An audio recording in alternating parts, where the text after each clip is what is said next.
And here we go.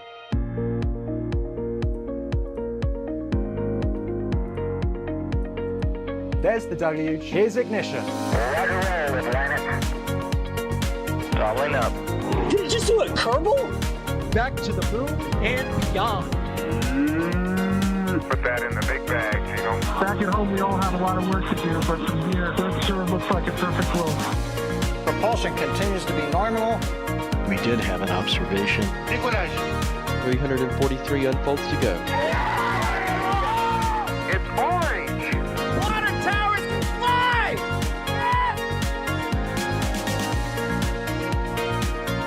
Bingo! Right in the center. Where's Jacqueline? There it is! That was surreal. That's not what we want to see. No! Oh my God. Yikes. You bet. Sure. We don't need any more of these.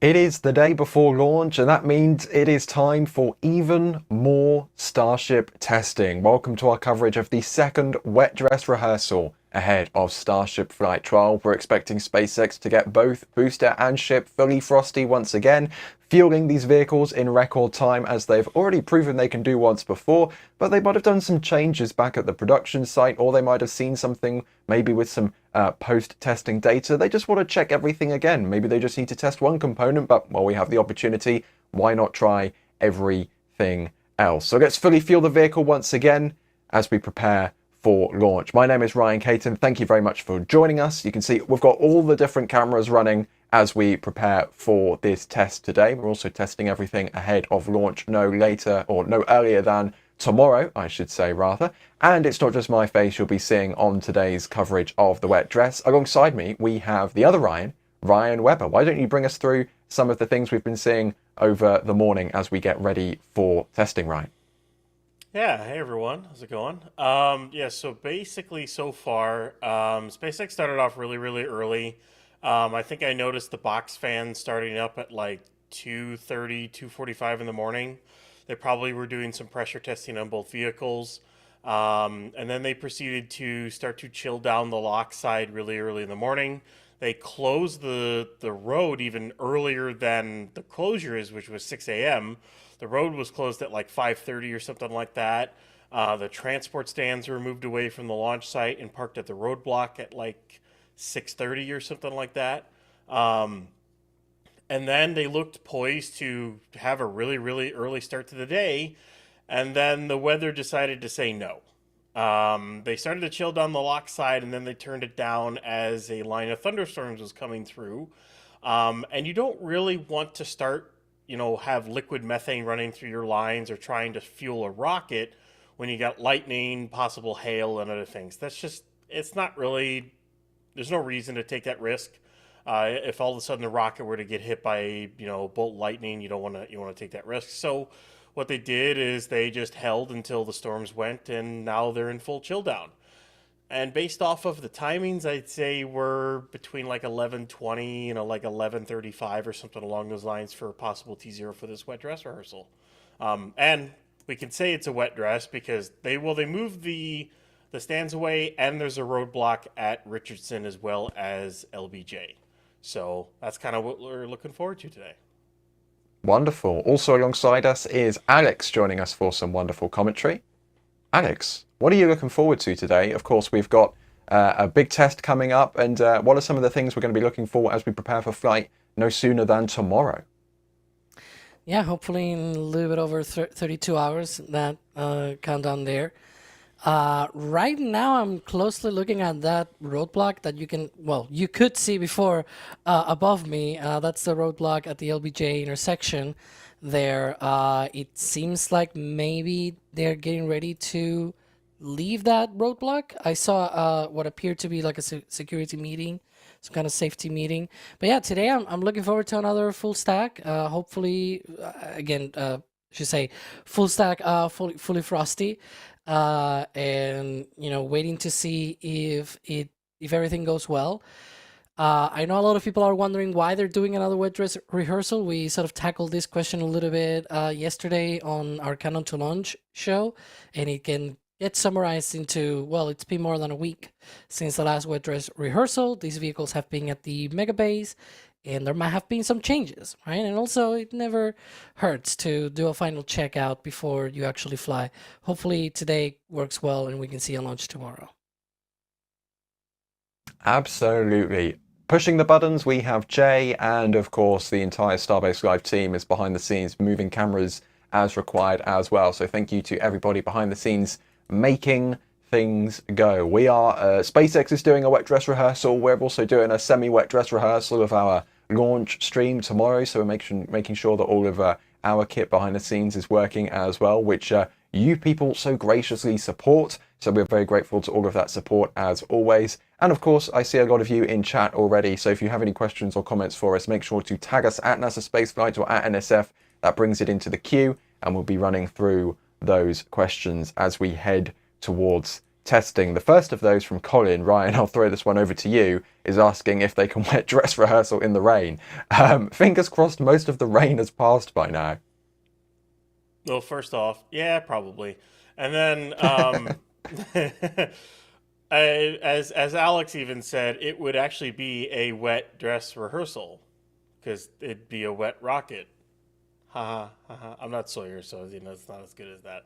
But anyways, they probably could if it was just raining, but there's lightning involved as well, and then there's liquid methane, so you don't really want to mix those two together. That's no reason to take that risk. So they didn't. They decided not to fuel or anything along those lines. They let the storms pass and then started to chill down the tank farm, as we can see right now.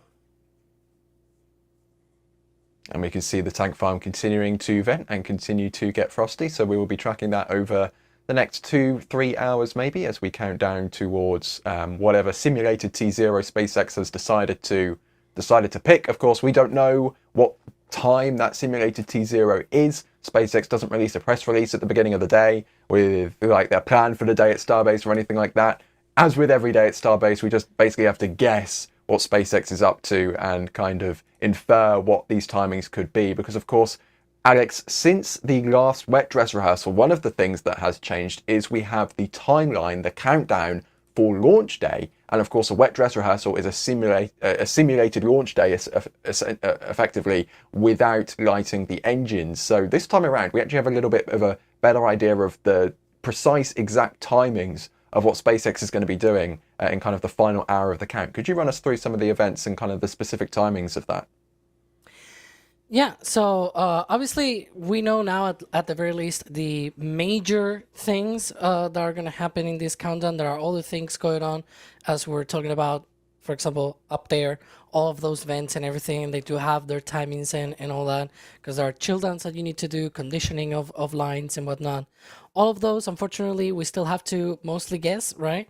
But there is, at the very least, the proper Propellant launch countdown, which is when they go to T-50 in their simulated countdown, T-50 minutes.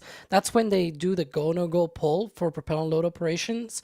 And it's not until T-38 minutes and 53 seconds that they start the propellant load sequence. So about 11 minutes after they do that poll.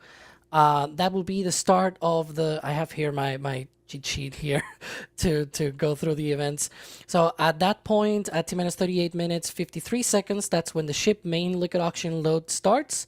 Then the booster LOX load also starts about 3 minutes later at T-35 minutes, right on the dot. A few seconds later, at T-34 minutes and 43 seconds, the booster methane load starts. So they're very close to each other. It's like 17 seconds difference between each other. So mostly on the same timeline there.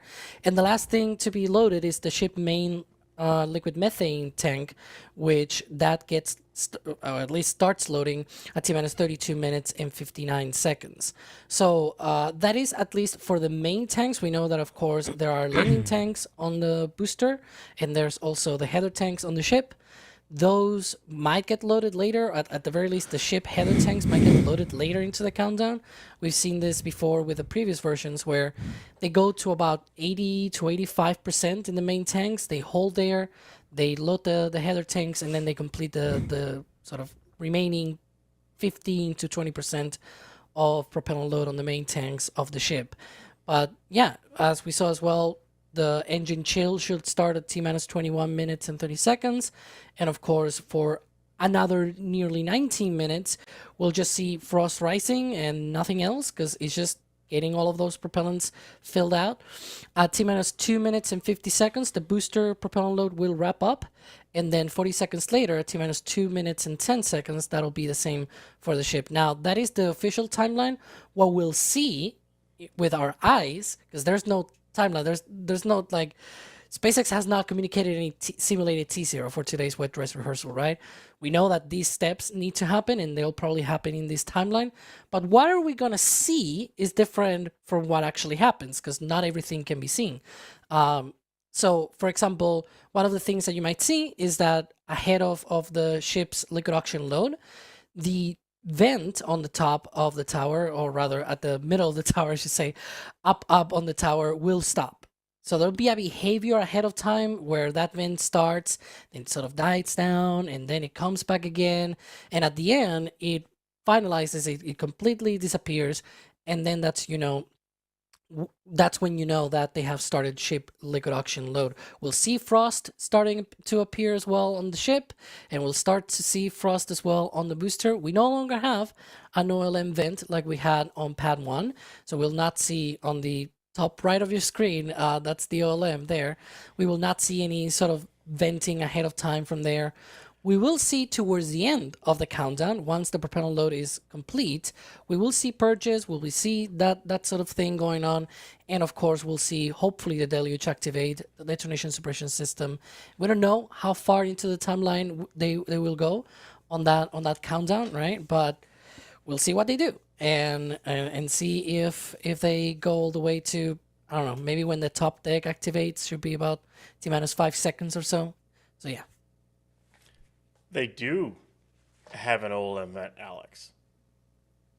Yes, but not on the OLM itself. It's not on the OLM itself, there, but it's on the tank farm itself. It gets routed back to the tank farm through the LOX bleed line. Hey, is what it is. Is the booster transport stand moving? Look at that. Are they using it for the roadblock? Well, it was already being used. I wonder if... They're leaving. Are they going to roll that thing all the way up to Richardson? Well, so the roadblock is moving. My biggest question then would be, are these going to go be parked in Sanchez? If they go park these in Sanchez, that means that unless they find something wrong, they don't plan to destack these at all. And that's great news. Well, that's great news. And it'll be obvious if they do plan to destack because the ship stand will roll out. So if these both go back to Sanchez, then we'll have a very good indicator if for some reason we're not going tomorrow, other than cancellations and other things getting pushed. But I think they're pretty like, all right, let's just move everything out of the way now and get the transport stands back into Sanchez at this point, because they won't need them because the booster's not coming back, and neither is the ship. So yeah, fingers crossed the next time both Ship 39 and Booster 19 leave Pad 2. One of them is destined for the Gulf and the other is destined for the Indian Ocean, never to be seen again. Along those lines, we have actually been getting some support. JC Wayne, thank you for your support, and they're asking, besides being a large roadblock, might the stands be parked there as a get-out safe haven for the red team? I'm not 100% sure what you mean by that, but I mean, there is an exclusion zone. First of all, there's a public exclusion zone, and there's, of course, a SpaceX personnel exclusion zone. SpaceX personnel are allowed to be a little bit closer because their mission control is inside of Star Factory itself. So SpaceX personnel need to be inside of that building to operate the rocket. And that is, of course, beyond the public checkpoint, which is right by our river lot and the Rocket Ranch outpost, which I'm sure plenty of you will be watching from on launch day. Shazbert, thank you for your support. Hazard Deuce Mike, thank you for gifting 10 Red Team memberships. Michelle, thank you for your support, getting something from the store, I think that's the Flight 6 patch from the store, still available. Of course, plenty of patches It's still available on the store. In terms of the current flight patch, the Flight 12 patch, I will just say there is, I believe we're under 50% now. And it's going to be busy tomorrow. So if you haven't got one and you do want to get one, we of course will not be making. There you go. That's the current patch. We will not be making any more of them. When they're gone, they're gone. So if you want one, then your time's running out. I'll just put it that way. And JJ Amesh, thank you for becoming a Capcom member. You now get access to our Discord server where there is lots of fun to be had. I believe we're also running some members multi-views as well with today's stream. So if these cameras are not enough and the Starbase Live cameras are not enough, there are even more cameras to be seen. And those are all accessible to our YouTube members. Let's see here. So we're continuing to watch the transport stands, both the booster transport stand and the ship transport stand, retreat down Highway 4. And we have plenty of questions coming in. First of all, let's go to this one from John. They are asking, why did the ship go back to Massey's the other day? Alex, rather fitting. Now we're seeing the transport stands roll down Highway 4. What are some reasons why SpaceX might have taken Ship 39 back to the Massey's test site, even though they'd already done full stack testing at the pad? Well, just like today with the wet dress rehearsal, there's always time to do a little bit of more testing to make sure that things are good to go. We did notice when so this test at Massey's happened in between the two wet dress rehearsals, right? For the first wet dress rehearsal, they had to stack the ship on top of the booster, and one thing that we noticed was that there were at least one of the sea level engines that had a quite high number for their serial number, basically, which sort of, already makes your eyebrows sort of go up, right, a little bit. There's also the part that we had seen that engine already at McGregor because of our 24/7 McGregor Live. Shout out to that as well. If you want to see Raptors firing pretty much every single day, multiple times, that's your live stream for that.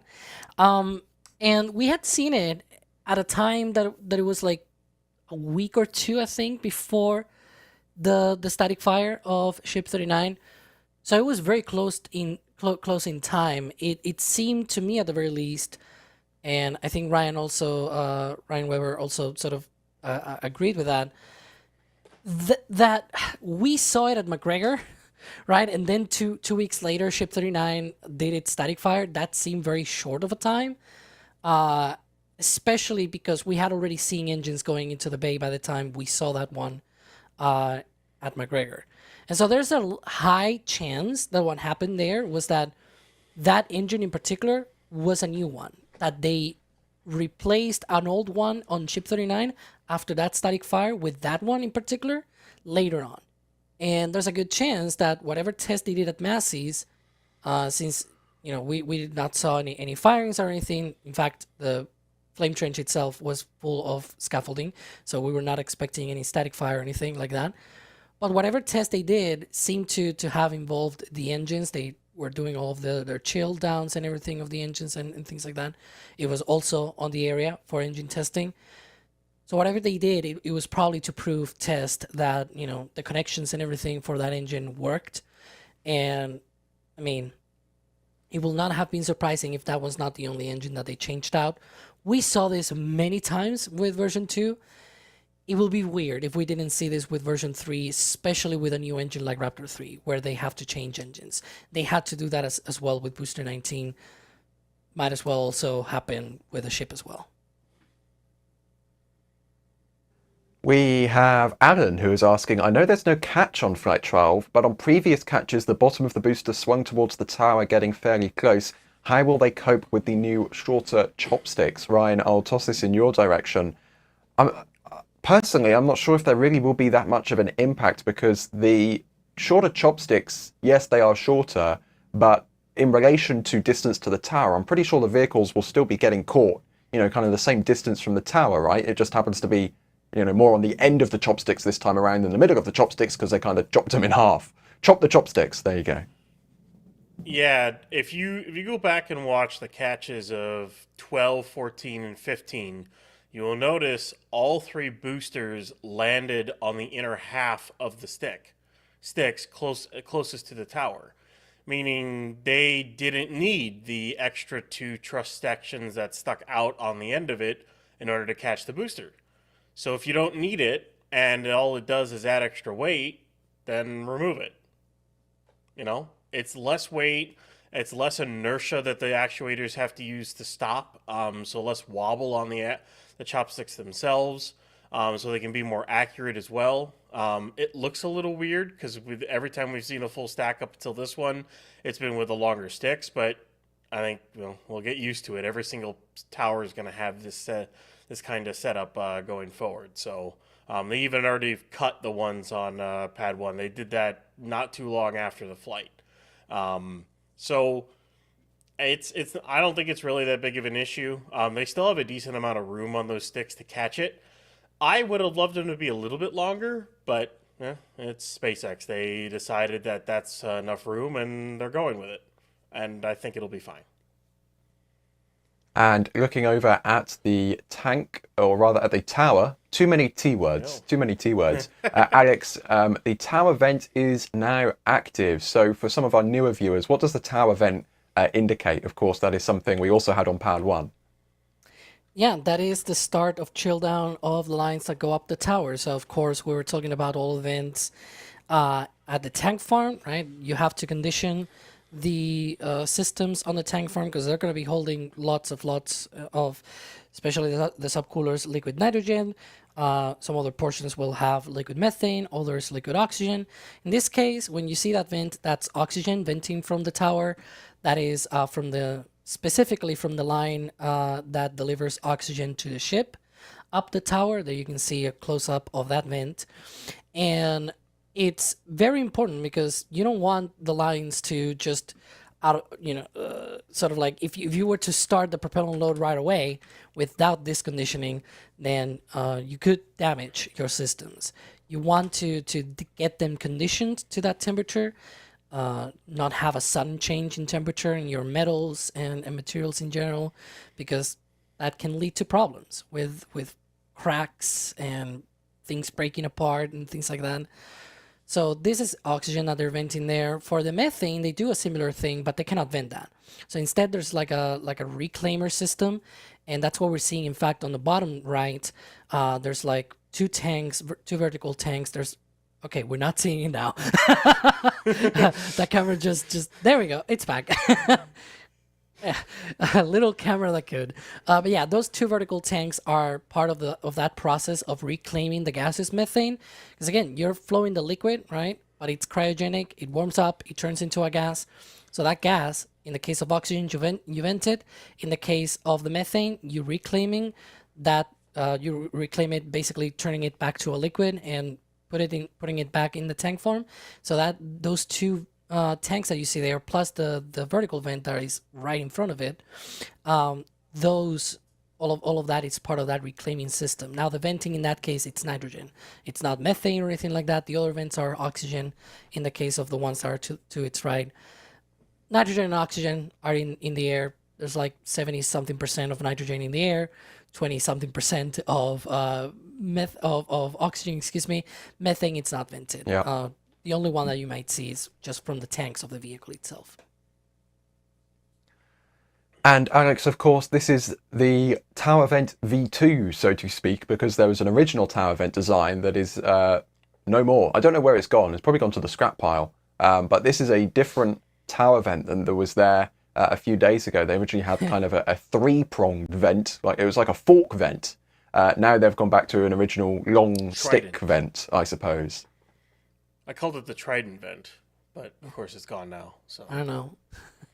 Yeah, it was a weird vent. I don't know why they started with 3 vents, and now they're fine with this one. I wonder if we're gonna see the return of that afterwards, after this flight happens. It seems like this single vent, they basically did it in a hurry afterwards to be able to get the wet dress rehearsal, because that was the one thing that they changed between the first very attempt 2 weeks ago. I think that was, let me look up the calendar.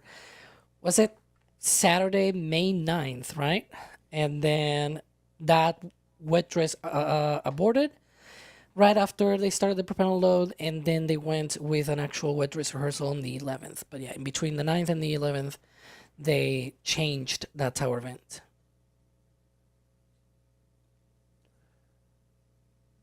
AC Gypsy is asking if we are expecting a full deluge test at the end of the wet dress rehearsal.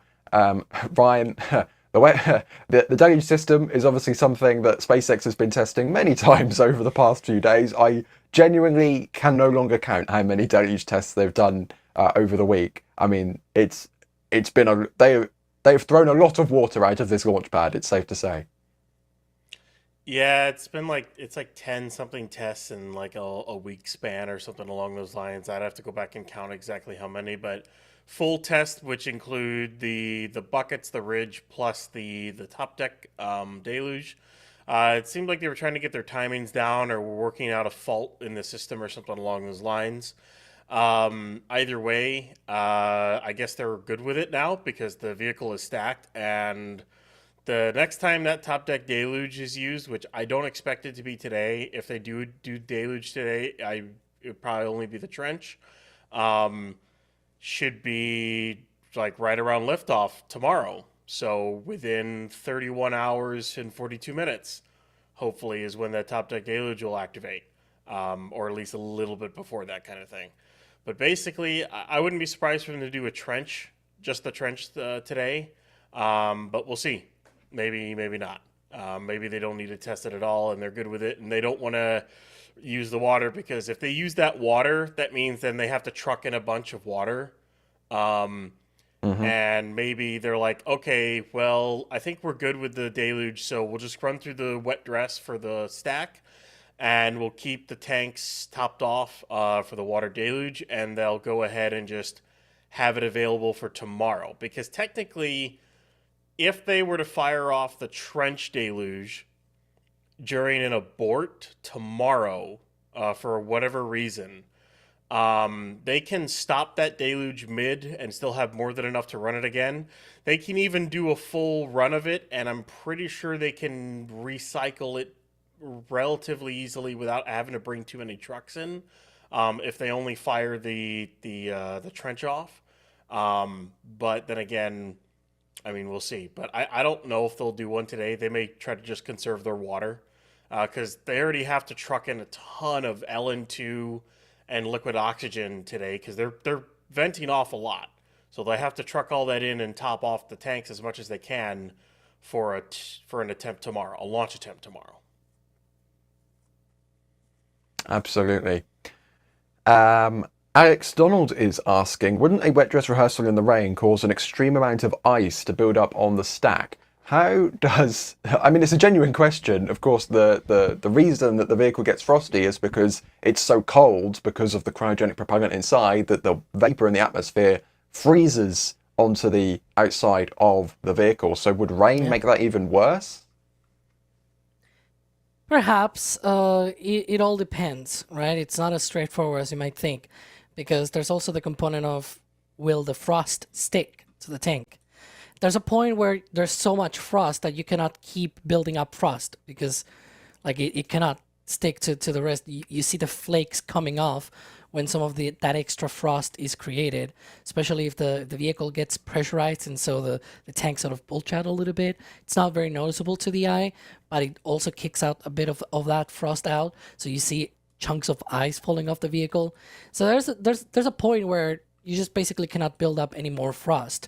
It's not as straightforward as saying, oh, well, it's wet outside, so of course it's going to get more frost. We've seen this in Florida all the time. Florida is basically just, the air is basically water in Florida, and still you don't see, lots of buildup and so much frost getting stuck to the tanks, right? There's a limit to how much it can get stuck. So it doesn't matter how wet the outside is, that sometimes you're just gonna hit that limit and it's not gonna grow from there. So basically that's what I would say about that. We've been getting a lot of support, so I should probably read through some of this support because it's already like quarter of an hour old and we've been live for not that long. So the queue is growing and I am very much looking forward to launch day tomorrow. when some poor soul is going to have to read through all of this. Randwar, thank you for gifting 5 Red Team memberships. Billy, thank you for your support getting the patch. Anonymous saying also, I believe, getting the patch. There we go. Wanted to ask during the Flame Trench, what do we all think of SpaceX's initial public offering?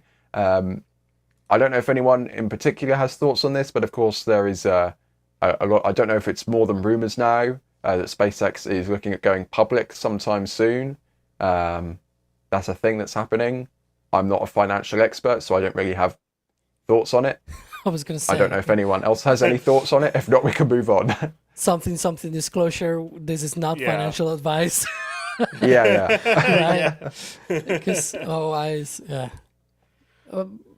don't know. They can do whatever. It's my take. Yeah. It's supposedly supposed to be the biggest IPO ever, like in the trillions or something along those lines. And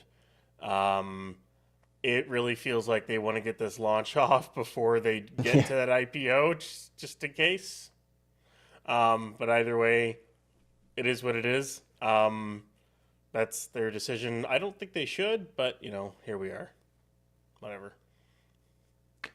Indeed. Matt, thank you for getting the Flight 12 patch as well. Pun Token is in chat with a $5 super saying, Not Sawyer wants to thank NSF and SpaceX for all they do. Go for launch. Thank you very much. Kevin is saying, I don't know if that's our Kevin. Saying, go Flight 12, go V3. It's too excited to be our Kevin. Yes, I believe Stage 0 is legit V3. Mary, thank you for your support. Getting something from the store. Survivor McBeardface become a Powered member, so is Iceman. And Anonymous is saying, can't wait for the launch. Thanks for the coverage, getting the sticker sheet as well, because of course we don't only do the patch as the patch, it's also stickers. We also have the pin, which is in the store as well. So plenty of patch-related items for you there. And shirts, of course, and shirts. Although that was pretty obvious. The shirts. Indeed, we are wearing the Flight 12 patch shirt. Let's see here. Plenty of questions coming in. Of course, if you have a question, you don't have to do a super chat. You don't have to do a store message. You can just bung it in chat and tag at NASASpaceflight or at NSF, and it brings it into the queue. It brings it into an equally sized chat window on my screen, and there is no favoritism whatsoever. And we've got plenty of questions coming in. But if you do have more, tag us in chat at NASASpaceflight or at NSF.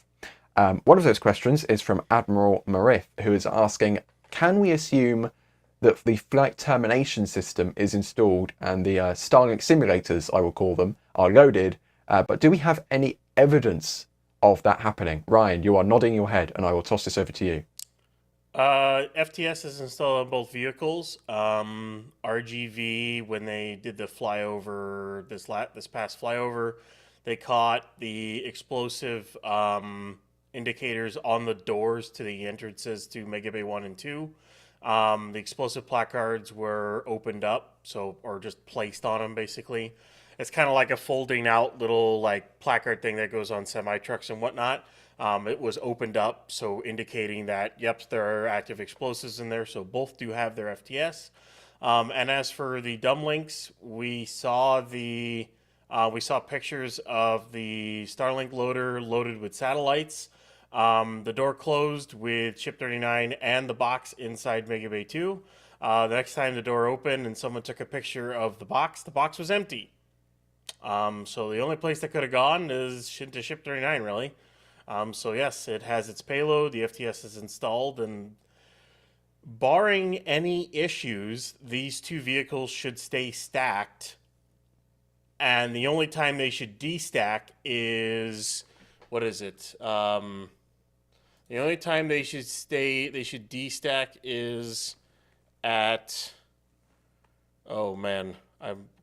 at 2 minutes and 24 seconds into flight. A hot staging. That's the only time they should destack from now on. That would have worked really well if you remember the time. Yeah, I know. Yeah, I know you've been awake for a long time. It's been a long night. I had to pull it back up again, but yeah, either way, it would have flowed better if I remembered it.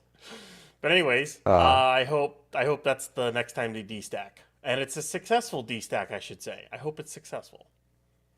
Yeah, it will be the first ever hot staging on the new integrated truss structure on a version 3 booster. Also, hopefully, also that I think that'll be of course, it'll be the first time Raptor 3 has fired in space. It's been ignited in flight. So lots of firsts happening on this mission. Draco is asking, why are they doing another wet dress rehearsal? Alex, I'll throw this one over to you. We don't really, I mean, SpaceX hasn't said anything. As I said earlier, we don't get a press release at the start of each day from SpaceX saying, here are the things we're planning to do at Starbase today. We wish that would be wonderful if they want to provide that to us. I would subscribe to that. Yeah, newsletter or something like that. Exactly. But for now, we have to guess what SpaceX is up to. So, Alex, what is your best guess as to why SpaceX is running through another wet dress rehearsal today? Or attempting, I should say. They still haven't actually started loading propellant on the vehicle just yet. Yeah. I will point out again, the previous wet dress rehearsal happened last Monday, basically, so last week's Monday. And so 9 days ago, if I'm not mistaken. And that means there's been enough time for them to have made certain modifications both to the pad, the ship, or the booster, right? There's 3 things here that are all new. And they did a wet dress rehearsal on Monday, May 11th, and they rolled back the vehicles on the 12th. There's a good chance that in between the rollback to the mega base and the arrival here back to the launch site for full stack testing, that they may have done some modifications either to the vehicles or the pad that they need to try out and sort of test before they actually go for launch for tomorrow. So this is one of the things that you don't need any, I don't know, if you have a friend or something like that, or you've got a friend of a friend, or like, you don't need any of that sort of stuff. I know some certain people in social media, oh, I know this thing, I know that other thing. You don't need that kind of thing. Just use your brain. It's been a while since these vehicles have been out there, and they've been able to do certain things on these vehicles. That's the only thing that I can think of that might have them to be in a posture where, like, let's test this whole thing again, just for good measure. And we've also seen lots and lots of Deluge tests as well of the pad, so it can also be the pad as well.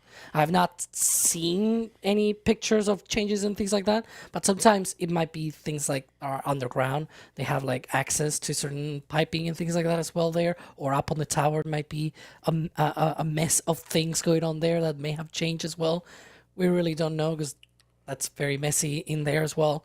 So there are certain changes that might have happened. We just cannot see them, and they may be testing those.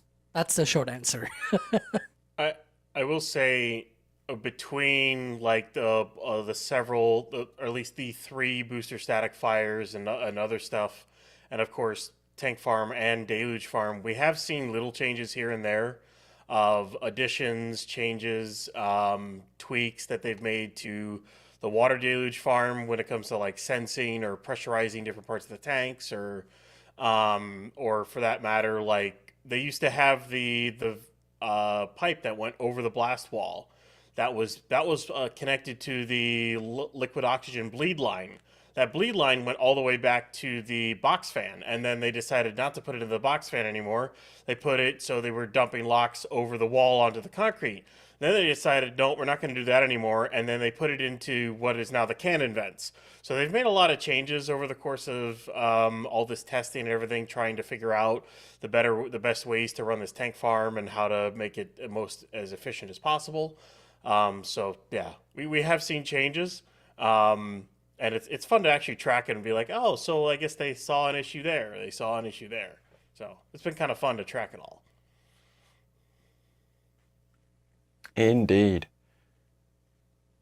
Steve is asking, is there any value/risk to running a spin prime test at T0? Alex, I'll throw this one over to you. If you could also tie in what actually a spin prime is for those who don't know.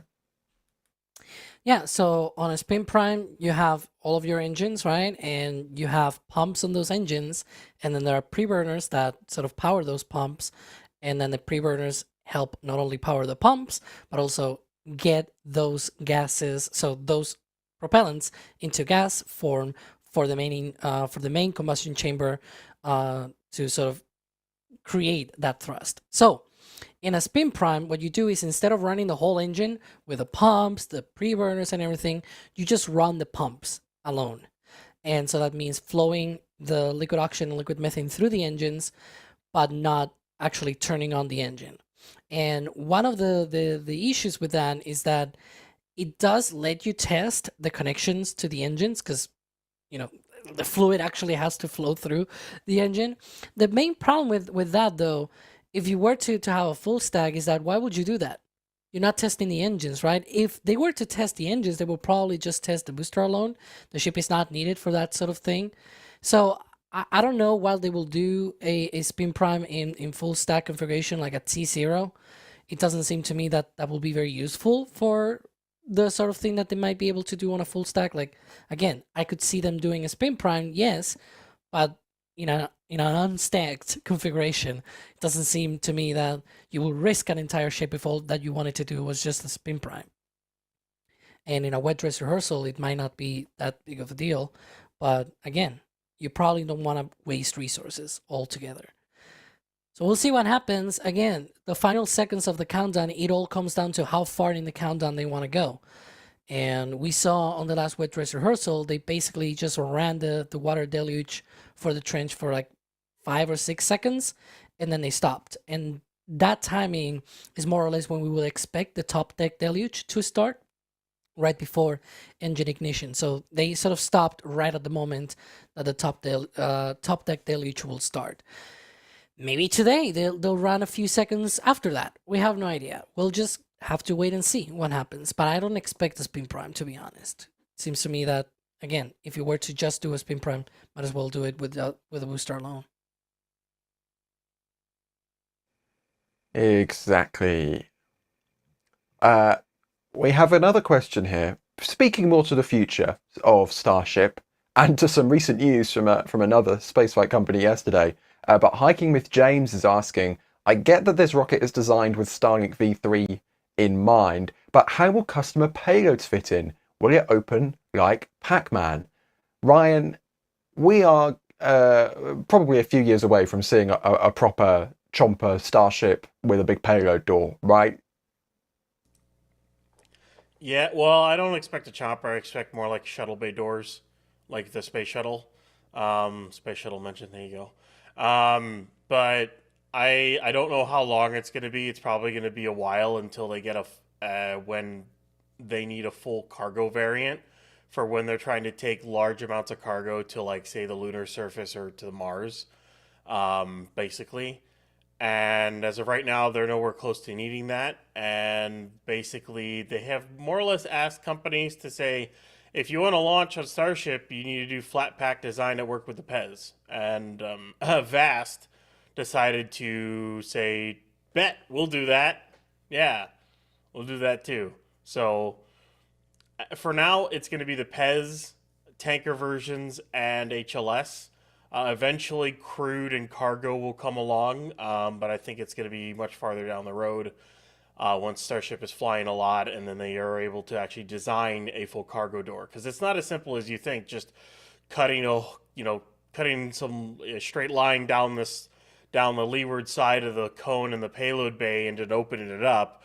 You have to design it to where it's structurally as part of the vehicle. So when you go and close that door, it locks in place, and it keeps the rigidity of that part of the ship, kind of the way it did with shuttle and whatnot. So you kind of have to design that way.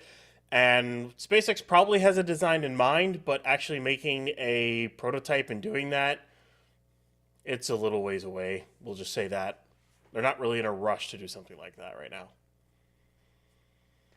I mean, Alex, CubeSats, they have kind of like a standardized shape or kind of size unit. Like you can have a 1 unit CubeSat or a 2U or a 6U. Like that's already a standardization. Do you think having kind of a standardized Starlink V3 sized flat pack satellite, is that outrageous? Or do you think people are actually going to get on board with having to make their satellite specifically that shape so they can deploy it out of a Starship? Well, we're seeing more companies working towards that flat pack design, even international companies that will never launch on Starship. They're always they're already copying basically the flat pack design, both from China and even from Russia. The Bureau 1440 has done that as well with the Raspbian satellites. But yeah, the whole deal is that creating a big door for Starship is quite a complicated thing to design from a structural standpoint without adding a bunch of dry mass to the vehicle. And so it is not something that you design straight away, like in a very short amount of time. The pest dispenser is small and it still has a lot of reinforcements around it for the nose cone. And at the same time, it's like, well, they have a lot of Artemis missions in the future in terms of propellant aggregation flights. They want to launch Starlink and they want to launch their AI satellites. And all of that is going to happen really, really soon. And it's like there's already a backlog of flights. So by the time they can prioritize other customers and sort of focus on other things in general, then there's a good chance that it's already the early 2030s, basically like 5 or 6 years from now, and that's when we might see that kind of door being developed and actually being flown.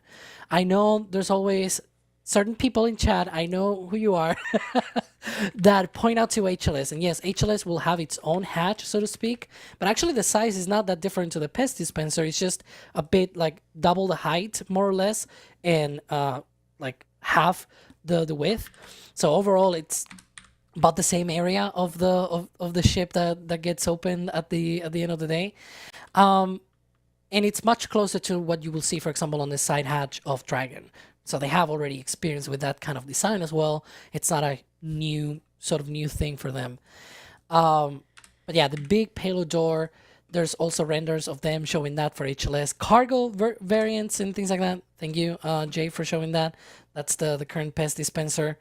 That is one of the things as well that is in the 2030s. The cargo contract for HLS, it's like 2032 for delivering a pressurized rover to the lunar surface. That's also part of the even, in the new ignition plans that we got to hear a couple of months ago.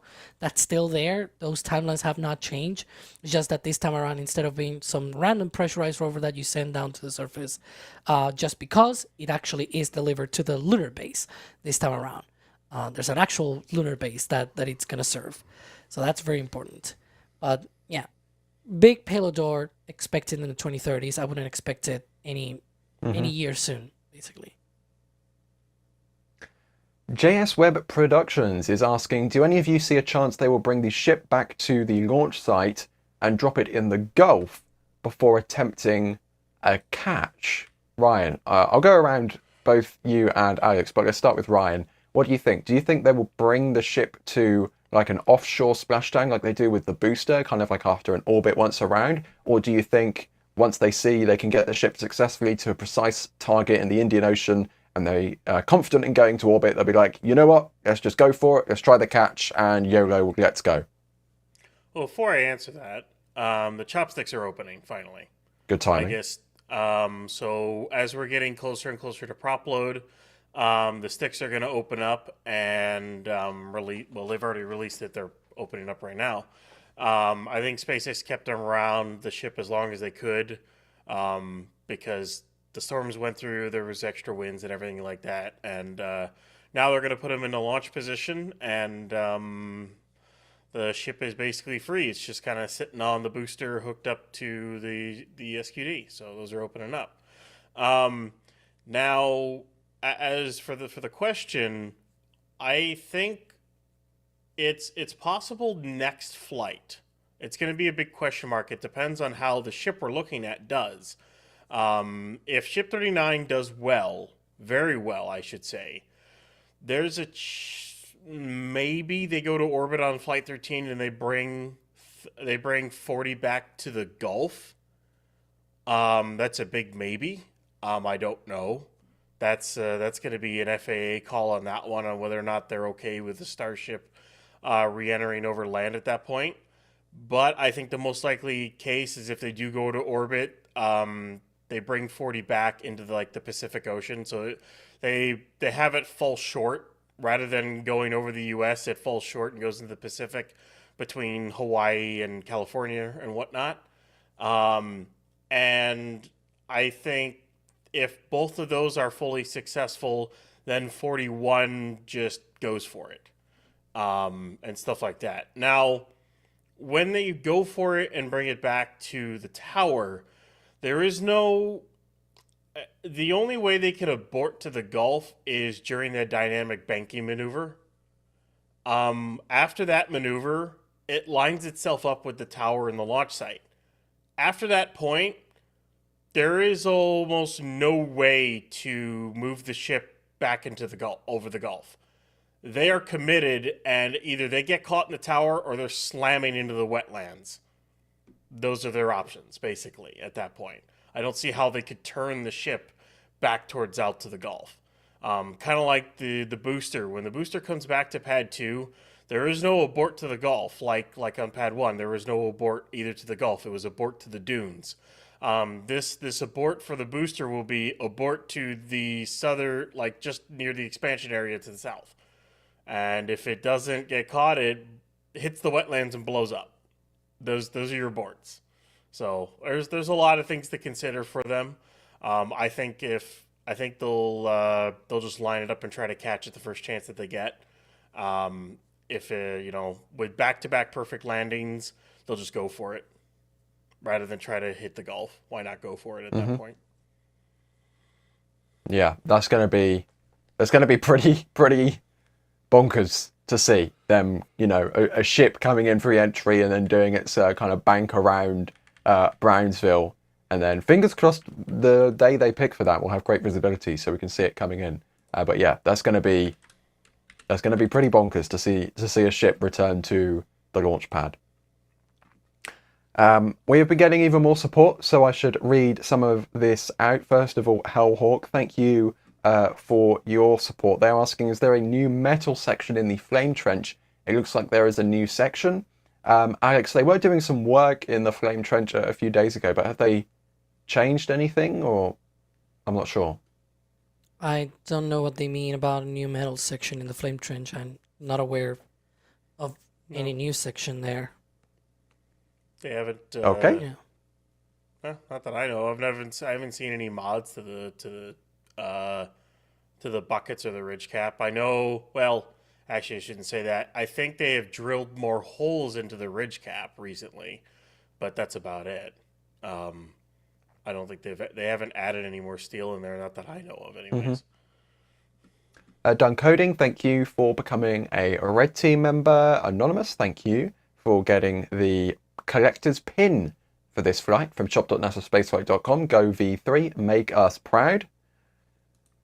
Jay Hawker, thank you for your support. Barring any issues during Flight 12, when do you guys think the next launch would be? And do you think they attempt in the next 2 to 3 flights? I'm not sure what you're asking if they're going to attempt. Maybe a ship catch, but what do you think, Alex? Do you think that's on the cards for the next 2 to 3 flights?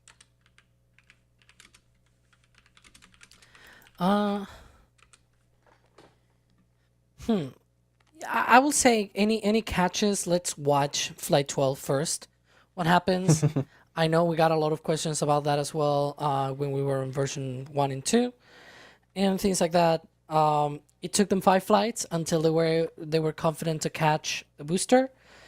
Remember, it's not just the booster, but also the pad as well that needs to be ready. We saw this on Flight 6, where the booster was okay. It could have been caught and everything if the pad had been all right. The pad was not well. The connection, basically, they have a communication in between the booster and the tower, and that's one of the things that sort of broke in the case of Flight 6. And so, again, I will point out, let's watch Flight 12. Let's see what they officially say. I know there's been a lot of speculation out there, like, oh, Flight 13 will go to orbit and they'll catch and they'll do this and they'll do that. And it's basically just down to certain paperwork that they fill out and things like that. But they don't always do that sort of thing. Again, the ship catch has been on the communications permit, for example, for a long time, basically since Flight 8, if I'm not mistaken. and it's been part where, in the communications permit they talk about for communicating with a suborbital booster and a ship and things like that. And they say something along the lines of like booster goes into space and returns back to the launch site or to a water landing, and then the ship, it says it goes into space and then it does a water landing or a return to the launch site. And so that's been there for like 5 flights or maybe 6 flights, and the funny thing has been that they have not done that. They have not caught a ship, right? But they still fill out those forms and those communications permit because it's sort of like a copy paste sort of thing, and it already covers them in the future. They already have all of the language and everything for the future when they actually catch any of these vehicles. So I will caution to wait and see Flight 12 if it goes well and whatever SpaceX officially says about their plans. Courtney saying here's to a successful launch of V3. Love everything we do. Well, thank you for your support. Mihassul Amun, sorry if I'm pronouncing that incorrectly, but they are asking, when will Gigabay get built and impact on cadence? Well, it is being built. 2 of them are being built as we speak. One of them in Florida has actually been built so much that they're starting to disassemble the tower cranes. So they're getting close to having a fully completed structure. Of course, then there's cladding and outfitting and furniture and painting and going to the shop and getting some plants to make the place look nice and all of those kind of things that you then have to do to make the Gigabay work. Maybe not the plants, but there you go on the right. And that is the other Gigabay, that is the Starbase Gigabay. Ryan, they're well into construction right now. How long do you think it'll be until they're ready to actually help make Starships and put them together and actually have, a tangible impact on cadence? That's a tough one because right now in Starbase, they're at level 6. So this is the level where the transfer aisle bridge cranes are, which I am expecting 2 450 or 400 to 450 ton transfer aisle bridge cranes per side. So 4 in total.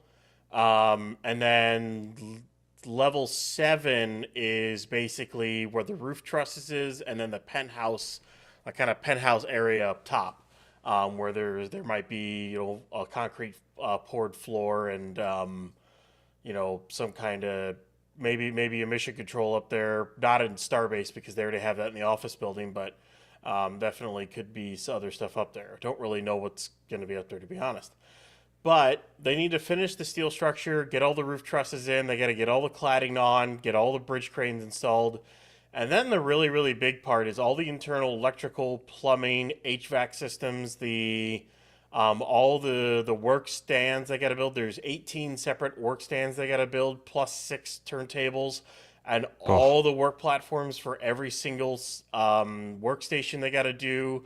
There's the stacking cell bridge cranes. There is a ton of extra work. The first few cells, they might be online and ready to make vehicles sometime next year. I don't really know how long it's going to take to bring in a lot of that hardware. I know for Roberts Road Gigabay, some of the major components for the transfer aisle bridge cranes have started to show up, and one side nearly has all of its roof trusses installed, if not all of them, because as we know, at least one of the bridge crane tower cranes is being taken apart, and then the roof will be completed by a crawler crane with a really long jib. So Roberts Road will be finished and be able to take vehicles before the one in Starbase, but it kind of needs to, because based off of what we can tell with transporting, when a vehicle gets transported to the Cape, it's going to have like for a booster, it's going to have no engines, no grid fins. Based off the way they're going to transport it, I don't see how it can have either one of them. So that all has to get installed at the Cape. Ship is likely going to be missing a good chunk of tiles, possibly its flaps. And I doubt it'll have engines either, and all that's going to have to get installed and done at the Cape, so they need at least a work stand for a ship, and a work stand for a booster, and working bridge cranes, and, well, they're making progress on that at Roberts Road. So they're coming along. It's still going to be a bit before they really, really impact cadence. But once they're online, it'll probably kick into high gear, especially once Star Factory starts picking up and whatnot. Because while people look and see a slightly slow cadence right now, is they're learning how to build Block 3 ships and boosters right now. The booster engine section is incredibly complex, and it takes a while to build. The more you build it, the more practice you have, the quicker you get at it, and the more you can make it into a mass production line. So SpaceX is kind of learning how to do that with Starship right now. Exactly. Joe, thank you for your support. Considerable support. I mean, that's $50 of support. That's a lot of support. Thank you for that, saying that SpaceX has an IPO next month. It'd be good to avoid mistakes prior, hence the wet dress today. Indeed, if they want to go public, they kind of, don't want to go public off the back of the largest non-nuclear man-made explosion the world has ever seen. But Joe, thank you for that support. That is sizable support, and we're very, very grateful for that. Because of course, we are not beholden to some multi-million-dollar big media conglomerate. We are a small, pokey, independent spaceflight news media organization. We're just a bunch of space nerds making space content for other space nerds. So thank you so much for that. Scott, thank you, saying that the coverage is really appreciated. Well, we appreciate you tuning in and hanging out with us. Anonymous, saying that the patch has been ordered for Cruz Jones, an avid follower of NSF. Joe, again, with another 50. That's $100 in the space of I don't know how many minutes. But seriously, thank you. That's incredible. Isn't the view from South Padre going to be awesome on a ship catch flight? Well, Alex, the ship catch trajectory, at least according to what SpaceX flew on the previous flight, it's going to kind of like arc around Brownsville and then basically fly directly over South Padre Isle and then land in the chopsticks, right? That's going to be a pretty bonkers view from the north. Yeah, they're gonna freak out. Is my guess about that, because yeah, it basically does like some sort of like a U curve around South Padre Island, sort of avoiding the more populated areas, and fly more about the above the marshlands and things like that, above the bay, for example, as well, and things like that. Yeah, it's gonna be nuts. We saw that on Flight 11. Flight 12 will be mimicking that same approach trajectory that they were doing on Flight 11, so it's gonna look very much like that. We hope. They in fact told us when certain things were gonna be happening, and they did one point where the ship was fully horizontal, and then Dan Hewitt from SpaceX literally said, "This is as if it was right above the tower and it was gonna be caught." And I'm like, oh my God. Like, you gotta think about that, right? This flight, if the ship goes all the way to that point, there's a point after that really long curve that it does sort of to the right, where it's like facing south, and that is already in that position, horizontal position, right above the tower, and you're like, now it's time to light the engines, flip, and land on the chopsticks. And so tomorrow, if this launches and if the ship gets to that point, just keep that in mind, because you gotta imagine a tower right down there. And man, it's gonna be nuts when they actually bring the ship all the way down to Starbase. It's yeah. Yeah, that's gonna be pretty incredible, and we cannot wait to share that as Starship becomes a fully recoverable rocket at that point, I suppose. Not yet reusable, but that's another step up in the chain. Jeff, saying you guys rock. Thank you for your support. Jay Hawker is asking, when will they load the live Starlink satellites? So Ryan, when do you think they will start loading actual payloads that actually do internet? Of course, they've got to target orbit first. There's no point deploying internet satellites onto a suborbital trajectory unless there's some marine life in the Indian Ocean which desperately needs a high-speed connection to the internet. But when do you think we might actually see proper Starlinks being loaded onto Starship for flight? Like, if they go to orbit in one of the next two missions, like 13 or 14, I could see them loading up a small batch of actual V3 sats and deploying them in an actual orbit, and then bringing the ship back. Whether it brings it back for a catch or splashes it down in the Pacific Ocean, that's a whole other thing. But I wouldn't be surprised that as soon as they're comfortable enough to go into orbit and bring the ship back without it being a 160 some odd ton stainless steel with half a heat shield tumbling through space with an uncontrolled reentry kind of thing, they'll probably go to orbit. And if you're going to go to orbit, you might as well bring a payload along to deploy it, right? You might as well test out those sats and test out the ion thrusters on them and everything else. So I wouldn't be surprised if they try for orbit on Flight 13, they bring a couple of actual V3 sats along with them for the ride, rather than more dummy sats.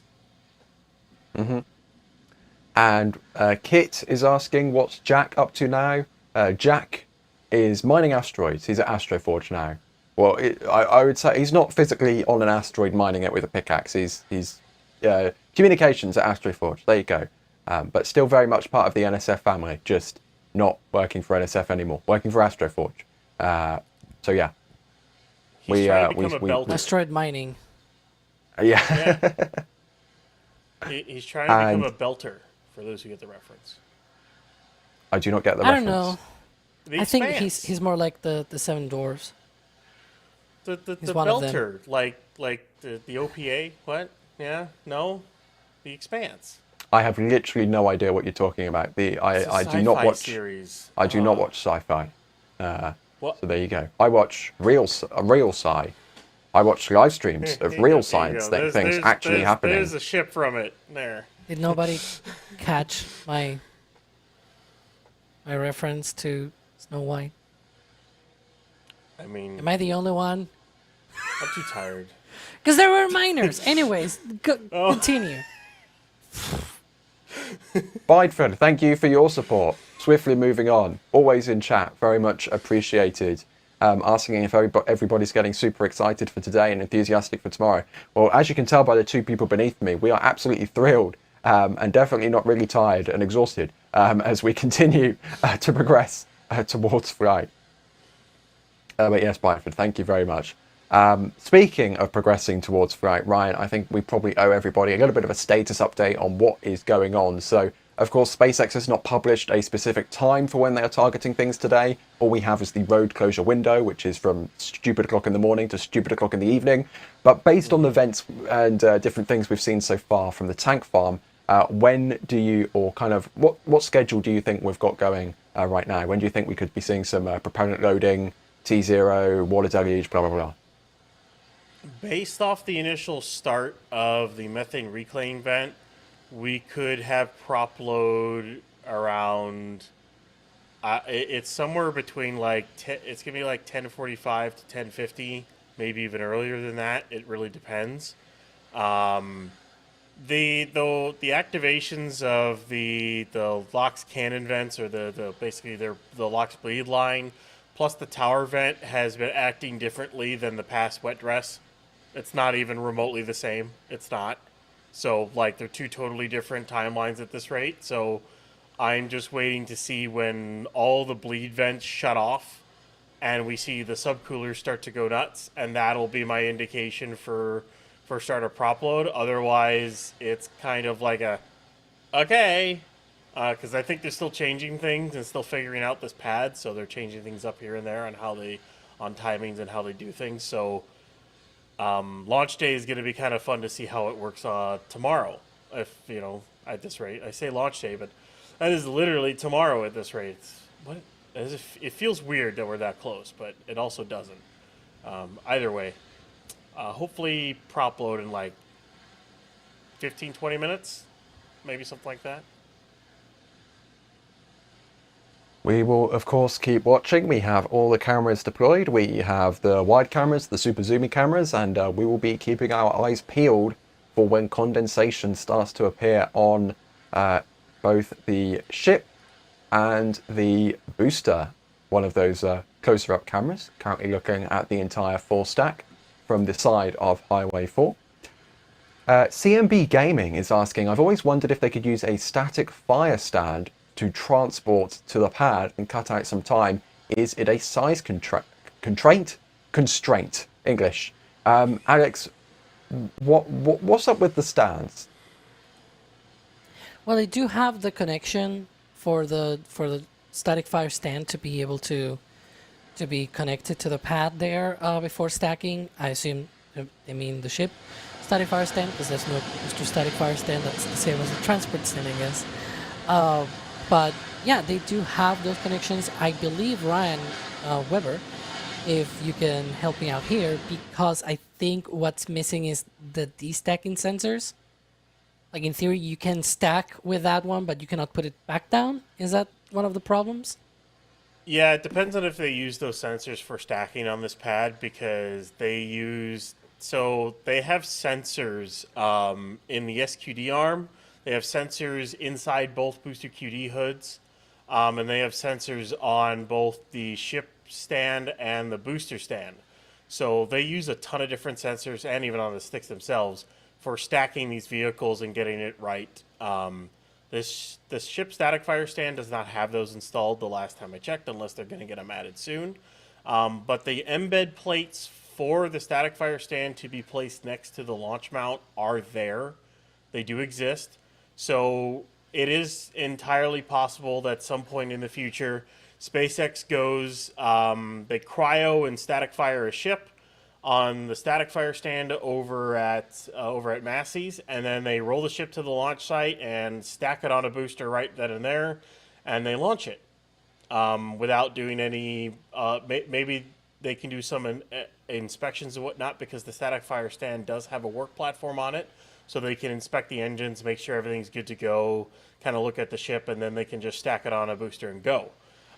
It'd be more like Falcon 9 that way, in which Falcon 9 does a cryo with engines, static fires, and then it's basically ready for flight. They send it off to the Cape or Vandenberg, and I mean, they have to get it loaded with T-Tab and other things here and there, but basically at that point, a Falcon 9 booster is ready to go. So I think that's their plan for Starship in the future. It's just right now they're not there yet. Of course, this is the first Block 3 V3 ship. And they're still learning, so eventually they might get there. Yep. We have another question here from John asking, how long, if I can read the question correctly, how long do you think it will be between Flight 12 and Flight 13 all going well? Ryan, let's start with you. How long do you think it's going to be before we see Booster 20 and Ship 40 hopefully do a wonderful, fully successful flight, just like Booster 19 and Ship 39 is going to do? Let's make the assumption that this flight goes near perfect. Well, let's make that assumption for this, because we could go down a really, really long rabbit hole otherwise. Because if it fails, it depends on what the failure is and whatever. So let's assume this is fully perfect. Booster 20 should be ready for cryo by the end of the month. And Ship 40, in theory, should be ready for static fire also by the end of the month.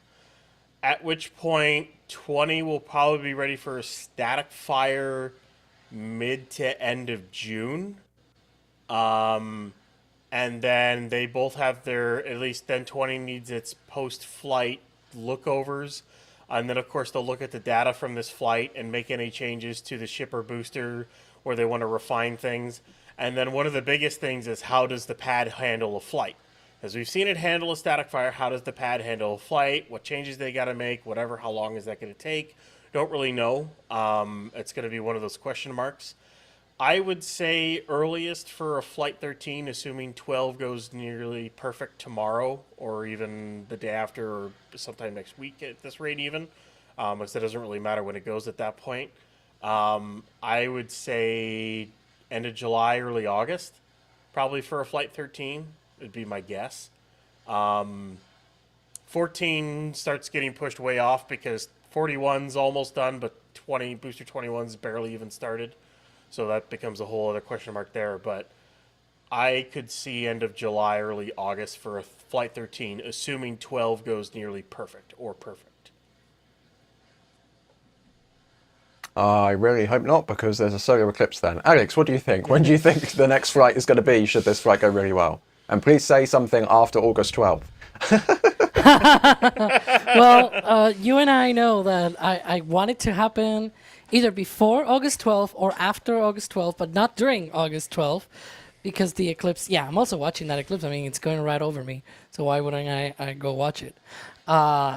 So yeah, unfortunately, I do agree that it's probably gonna be in August. If it goes really, really well, if everything goes really, really fast, it might be late July, but we'll see. It depends on when Booster 20 goes out for cryo. If it goes out for cryo like next week, still within May, I can see it perhaps getting engines over June, getting a quick static fire at the end of the month, maybe beginning of July, and then we see a launch perhaps end of July, beginning of August. But chances are, because of things, they always slip in spaceflight, so it might be very deep in August. But yeah, I've been saying that time frame since, I don't know, February. Back in February, a lot of people thought that this launch was going to happen in March, and I was being asked, why would you say that? That's very, and I was trying to run through the stacking timeline of Booster 20, where Ship 40 was in the timeline as well. And I was like, well, if it does slightly better than Booster 19 and Ship 39, then we reach to July, August. Now it's May, 3 months later, and here we are. This thing has not launched yet, hopefully tomorrow, but it's looking like now the turnaround time will not be that much. Like, if it launches in July, it's 2 months. If it launches in August, it's 3 months. Compared to the 7 months after Flight 11, that's nothing in comparison. And then after that, by the time we arrive to Flight 13, I hope, since Booster 21 has already been, it's already underway with stacking, and Ship 41 has already been, or at least it's almost fully stacked, we might be in a position where maybe the turnaround to Flight 14, for example, might only be in the order of less than 2 months, which is really nice. But yeah, I would expect turnarounds eventually coming down as well as they start reusing boosters, and hopefully ships as well.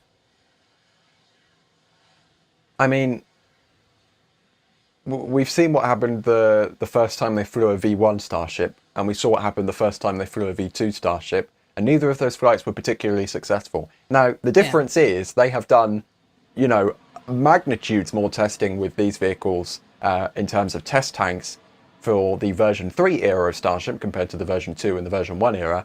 But that being said, these predictions are still all hinging on this flight going, you know, pretty much perfectly. And that's a tall order. We genuinely do not, that's what makes this so exciting. We do not know what is going to happen when they light those engines. Is this thing going to do a pad fallback? We don't know. Is it going to go all the way to the Indian Ocean really successfully? We don't know. I mean, this is what makes this so exciting. Anything could happen. To be fair to SpaceX, when version 2 debuted, it is true that the next launch also failed, but the turnaround was less than 2 months. And because one was January 16th and the other was March 6th. But, so what I'm trying to say here, even if it does not go well, there's a good chance that they may still be able to retrofit things and being able to do stuff on the pad or the vehicles in order to solve whatever happens on Flight 12. One of the problems of version 1 when it debuted and its first flight is that the pad was not even complete. Elon already said that they had already plans for installing that pad Deluge on pad 1, and they didn't. They just thought, it's okay for the first flight, let's just not install it. And that was the main driver as to why it was so delayed relative to the second flight. Otherwise, I think it will have probably been a much shorter turnaround time, perhaps not 2 months like we saw with version 2, but I don't know, instead of 7 months, might have been 4 months, for example. Maybe like August, September timeframe. But that being said, yeah, we'll see what happens. Let's hope that doesn't happen on this pad either, because that flame trench took years to build. It's not even something that you can do in a few months of retrofitting your pad and things like that, right? Let's hope it survives. Indeed, indeed. Plenty of venting continuing to happen, so we are of course continuing to track, and fingers crossed we get some propellant load sometime soon, maybe in the next few minutes, but again, that's all a prediction. It just depends whatever SpaceX wants to do. We have no idea what they're targeting, when they're targeting. They don't tell us anything. This is all based off of our own eyes and predictions and experience based on what we have seen in the past with this pad. And again, this is a brand new pad, so things can be changing between every single countdown sequence that they do as they test out and refine some of these sequences. Speaking of these vents, Ryan Webber Gingers is asking, do we have a new Pope vent?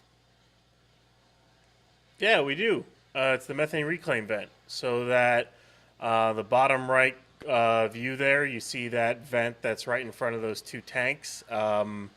That is your methane reclaim vent. That's your new Pope vent, basically, for all intents and purposes. So, yeah.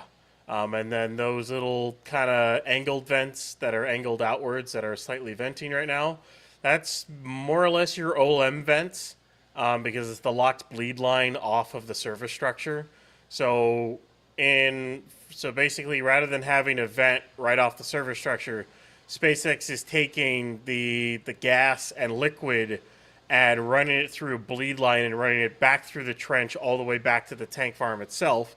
It used to be routed into the box fan, and then it was routed over the wall, and now it's routed to these vents here. So, of course, they've changed that a few times here and there. But either way, yeah, they just changed locations for some of them and whatnot. But for all intents and purposes, we still have those vents. They're just different now.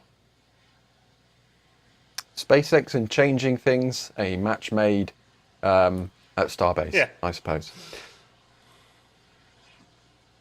Let's see. Cole is asking if we have any updates on Booster 20. Alex, you were talking about future vehicles just a moment ago, but what's the status of Booster 20? Of course, that is the next booster in line after the one we have on screen right now. Yeah, so Booster 20 is fully stacked. At least I hope that we see it going out for cryogenic proof testing after this flight. My guess is that they're probably waiting on this flight to actually happen to then do some sort of work, perhaps on Booster 20, based on the learnings from this flight. You got to keep in mind that, the whole reason why I said this is probably going to be like 3 months probably, is that precisely because this flight is the first flight of the booster version 3 and the ship version 3, there's a high likelihood that eventually they do some kind of modifications on the internals, right? Or even on the externals. We don't know what sort of exterior things might change as well. There might be some things that might change on the exterior. And so I will say there's some chance that at the least after this launch, perhaps next week, we'll see Booster 20 going out for cryogenic proof testing. It's got to go back then to the Mega Bay, get engines on, and then after that, roll out for static fire testing. I don't know about the timeline for that sort of thing, but that's basically the status right now of Booster 20. The companion, Ship 40, got its cryo-proof testing already done. I'm guessing that if they do any sort of retrofits, that will be once they install the engines, which might have already happened by all we know is that it's very hidden in the Mega Bay, right? It's very complicated to see any engines going into the Mega Bay, so for all we know, it might already have the engines installed, so it could probably go for static fire in the next few weeks as well. But yeah, that's basically the status of the next two vehicles in line, the next full stack, I guess, after this one. This tower vent is like teasing, because it starts to pick up and it slows down. It starts to pick up and it slows down. I'm waiting for it to like pick up, stay on like majorly like the waterfall effect, where they're basically dumping liquid oxygen out, because that would mean that they've reached their temperature that they need to reach. And then once they've reached that, they shut it off and they start ship LOX load, which, as we said before, that's the first thing that should start out of all the tanks is ship LOX load, and that would be T minus 38 minutes and 53 seconds from a T0. So I'm kind of waiting here. I'm thinking within the next 5 minutes the tower vent would shut off. Maybe. If not within that, maybe 10:55, somewhere around there is what I'm kind of expecting. So we'll just kind of watch to see. I'm also waiting to see the those LOX cannon vents get really, really strong and have some liquid thrown out, you'll kind of see actual LOX thrown out of them. And maybe this is the stronger tower vent right now. We'll see. See when it shuts off here. We should be getting close though. It's almost been like a steam train kind of chuffing along, like more vent, less vent, more vent, less vent. It definitely seems to be running pretty strongly right now. Yeah. The atmospheric conditions, of course, are a big factor in determining how big the plume is, how far the plume travels, because, of course, if you haven't got any wind, it just kind of slumps down to the ground. But if you've got some wind, like we have today, then you can see both the tower vent and the vents on the ground in the tank farm proper are, being pushed quite far thanks to today's weather. As you can see by the clouds in the background, not the most beautiful day in South Texas. We're a little stormy as SpaceX was ramping up the tank farm for testing today, but that has since passed, and fingers crossed weather continues to cooperate for testing today. Of course, if they were going for a launch attempt today, I'd be rather upset because it's very cloudy and it would mean we wouldn't see the vehicle for very long. But for testing, we're staying on the ground, so these weather conditions are good enough for our cameras in Starbase.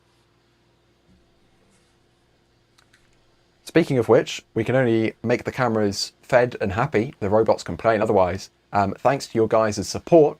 And speaking of that support, the queue continues to grow. DH, thank you for becoming a Red Team member. Timote, thank you for your support.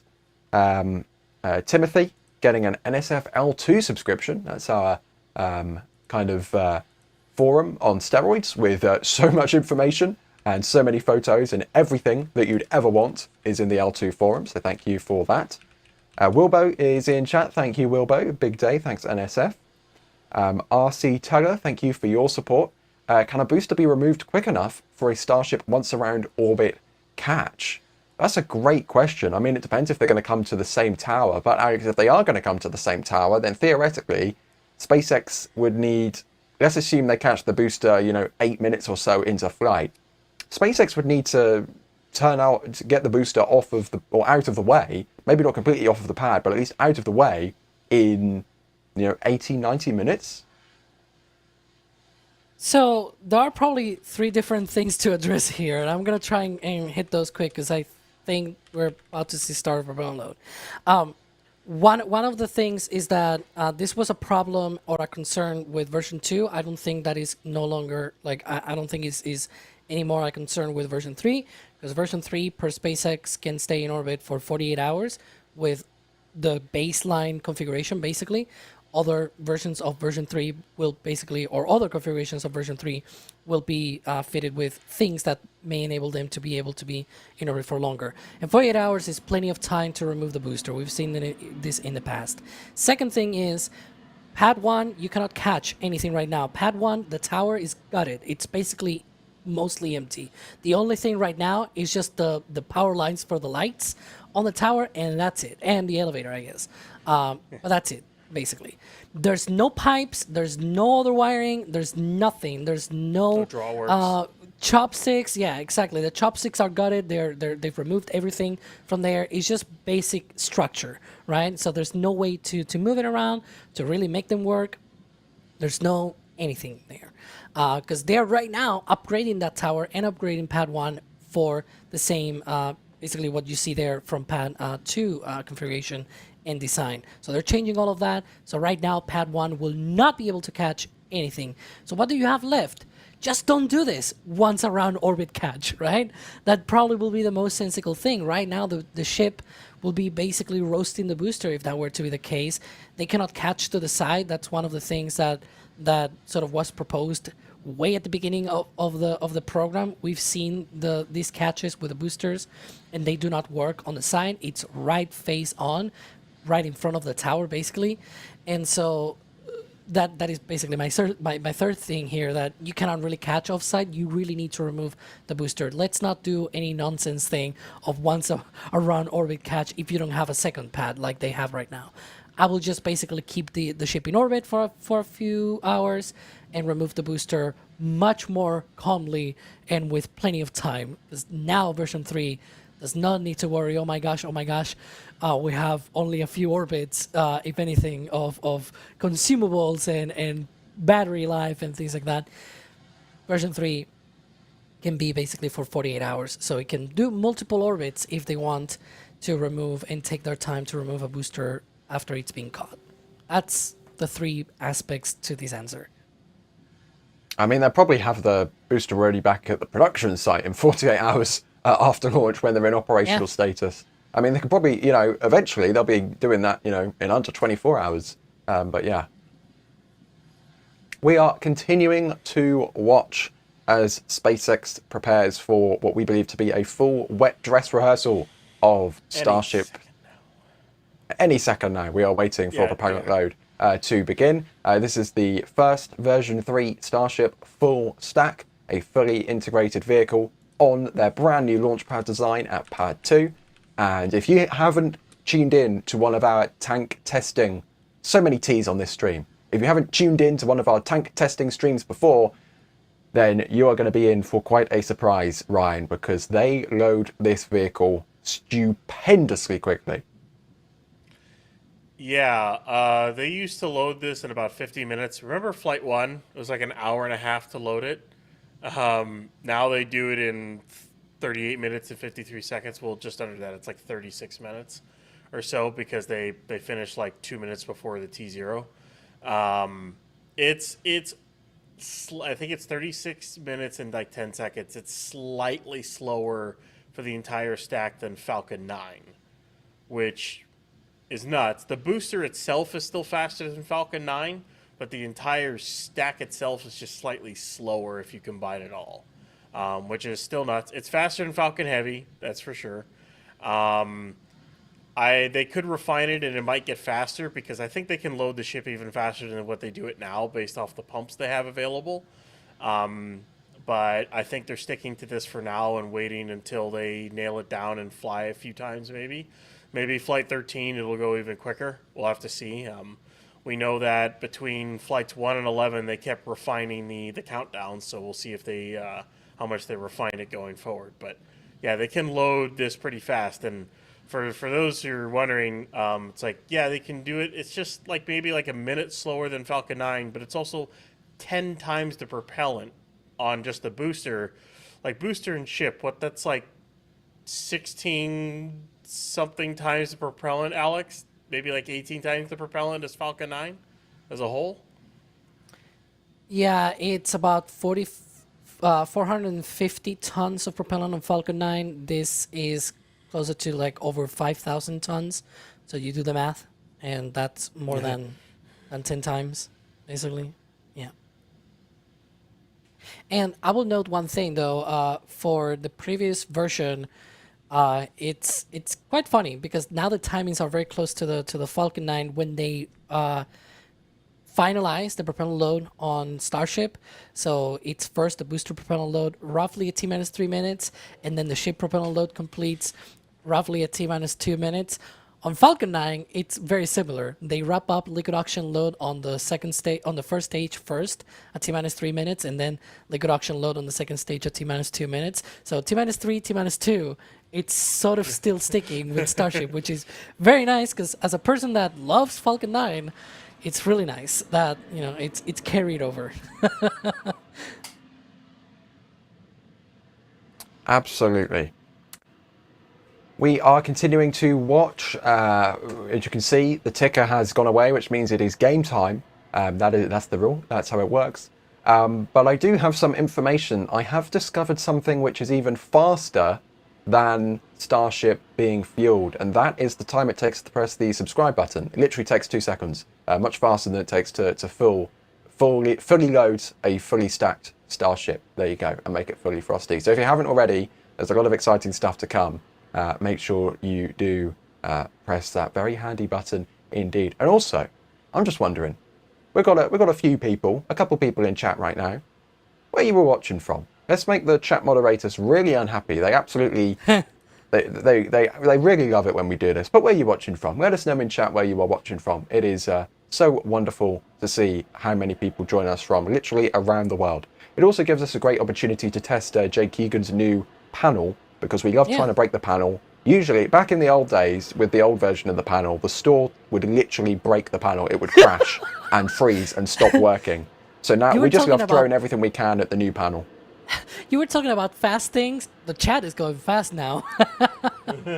Anybody from Spain? Hi, hello. We need to do a test on See. what loads things faster. The chat room when we ask them where they're watching from, or the quick disconnects on the booster. Huh. The ship, I'm pretty sure that's the ship CH4 subcoolers, is got a ton of pressure behind it right now, which is odd because they don't load that till after everything else. Yeah, So- T-minus 33 minutes. Huh. That's interesting. Chat is flying. Maybe, You know what is maybe not they're just- flying? I think that's proper. Someone would tell me waterfall from the that, tower, that man. soy is on this stream with these puns you're making, Alex. Hey, it might fly in 30 hours and 32 minutes. Fingers There's a crossed lot if of this venting test, from the if this tower. test goes well. Yes, It's almost it is. like it's dripping already liquid oxygen. Like it's not even gaseous oxygen anymore. It almost looks liquid already coming Yeah. out from the tower vent. I mean, you can tell it's very like fluffy cloud on the top, and then on the Yeah. bottom it's much more pointy, and that would make sense if that is quite literally liquid oxygen dripping out of that vat. I mean, we got dropping footage. out. I say we. I mean, Max Evans got footage the other day of pure blue liquid oxygen, like coloured blue liquid oxygen coming out of that vent. I've never seen anything like that before in my life. Yeah. Yeah, it's sort of what you would expect from liquid oxygen, that it's being dropped off and it sort of boils off as it drops, and sort of it disappears. Yeah. But yeah, I wonder what's going on now. If they really are loading methane on the ship, then that would be very weird, because that's actually the last thing that they load according to the SpaceX timeline. Whereas this vent that we see in the tower, it's because they're still not loading liquid oxygen on the ship. Otherwise, well, it will end up in that tower vent that we're seeing there. Like that tower vent needs to shut off in order for that liquid oxygen to, instead of falling from the tower, actually go into the ship. But yeah, that's weird. They might just We will- be really, really cooling down the subcooler. Sorry, Ryan. And I will say this for the tower vent. I think it was a few days ago. There was like no wind going on at all at Starbase, and the tower vent was just literally spewing out pure liquid oxygen, and it was falling down the tower onto the Drawworks roof, basically. And I think I saw some footage from Max and others. Like, you could literally see the blue of the liquid oxygen, because it was literally just liquid oxygen coming out of it. You just see that blue hue of it. It looks so cool. And they're that's kind of where they're at right now. I think they're in like a slight, it feels like they're in a slight hold, like they're ready to prop load, but they're not doing it yet. Is Maybe almost what doing it their kind of feels go-no-go like. poll, which is Yeah, supposed maybe to happen that's- at T-minus 50. Maybe that's what we're doing. Yeah. Might not have happened by all we know, right? Like, Yeah. and this is sort of their final, like after the go-no-go poll starts, then they do, okay, let's finalize the readiness of this. Again, the venting is because they're chilling down the lines that go up to the tower, and this one in particular that is venting is for the liquid oxygen side of things. The methane side gets reclaimed. They do not vent that. They cannot vent that. It's harmful, both because it is flammable and also because, well, it's greenhouse gas basically, and it's not really that great. But yeah, right now what you see in that vent in particular, that's oxygen. We have 20% of that in the air, so it's not really that big of a deal. It's also being vented out, like it's not really hitting anything that is flammable or anything like that, and so that's sort of the point there. We see this for other vehicles as well. Falcon 9 does the same. We see the T-minus 20-minute vent on the Stromback all the time. That's the sort of thing that we see as well with other rockets. I can think of a few of them, like New Glenn itself, for example, does that as well. But yeah, Other than that, we're just waiting for that tower vent to disappear because that's going to give us the indication that instead of the liquid oxygen venting out, it's now going into the ship. That vent sort of closed off and it's no longer letting that liquid oxygen leave.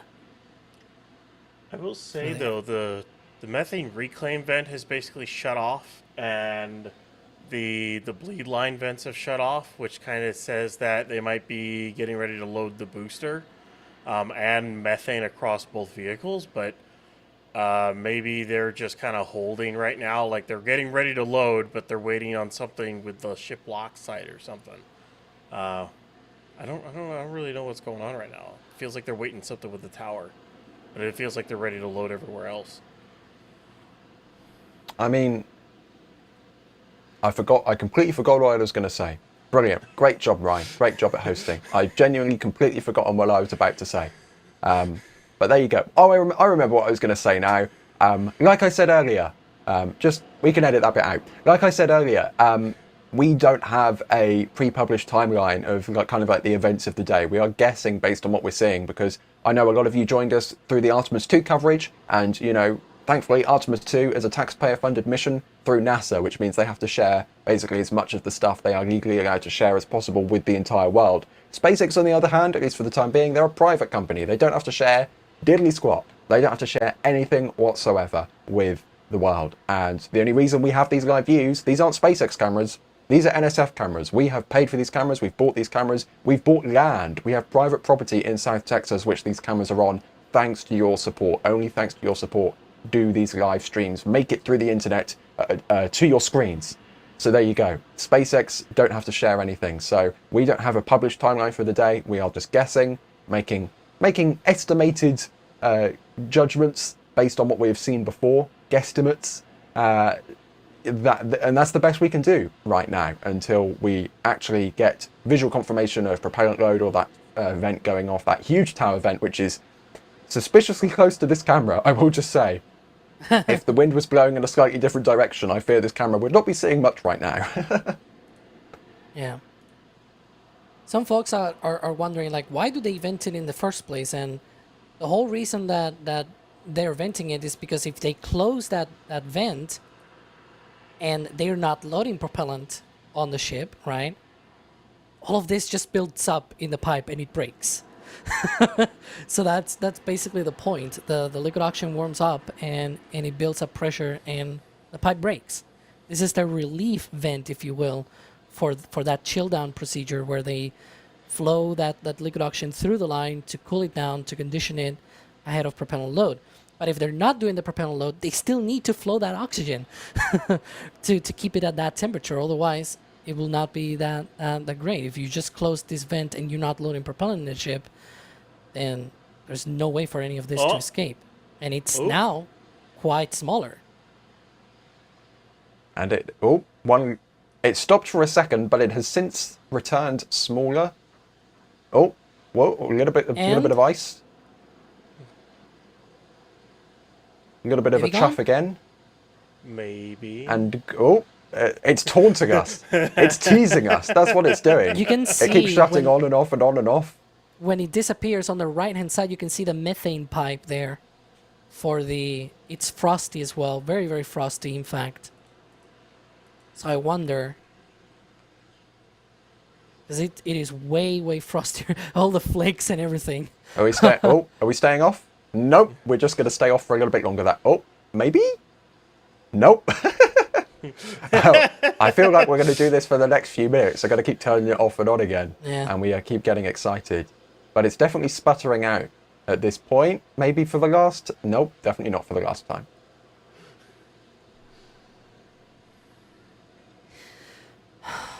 Yeah, there's a good chance.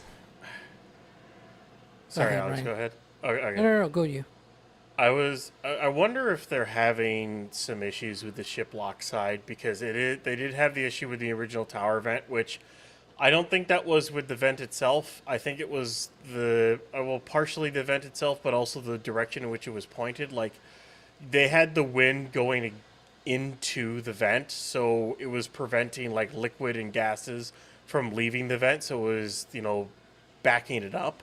and they couldn't actually vent it out, and they were having issues with that. I think that's why that had to get replaced. It did seem like, I don't know if it was just me, on the first wet dress rehearsal, the first successful one they did is they were loading liquid methane on the ship first, which, based off the timeline, that's not what they're doing. Not on launch day anyways. And right now it feels like everything else is ready to go, but for some reason the ship lock side on the tower is having issues. I don't know, it's just kind of what it feels like right now, and maybe this is part of the reason why they wanted to do another wet dress, is to figure this out, if they were still having problems with this, and probably one of the other reasons why they did a bunch of dumping overboard a few days ago. So. But that vent has definitely, it chugged for a bit, and it's definitely thinned out now than how it was a few minutes ago. So we will, of course, keep an eye. So very peculiar behavior indeed. We have a question here from Dun Coding, and they are asking, if they do wet dress today, will that leave them with enough propellant for launch? And of course, Ryan, this is a completely overhauled tank farm compared to Pad 1. So how does their capacity kind of stand? Let's assume they started the day with, a fully filled up tank farm. If they do a full tanking today, tanking in the tankage, where does that kind of leave them for tomorrow? Will they still need to roll in trucks and refill the tank farm, or will they be able to reclaim enough stuff? And is the tank farm big enough to support another attempt?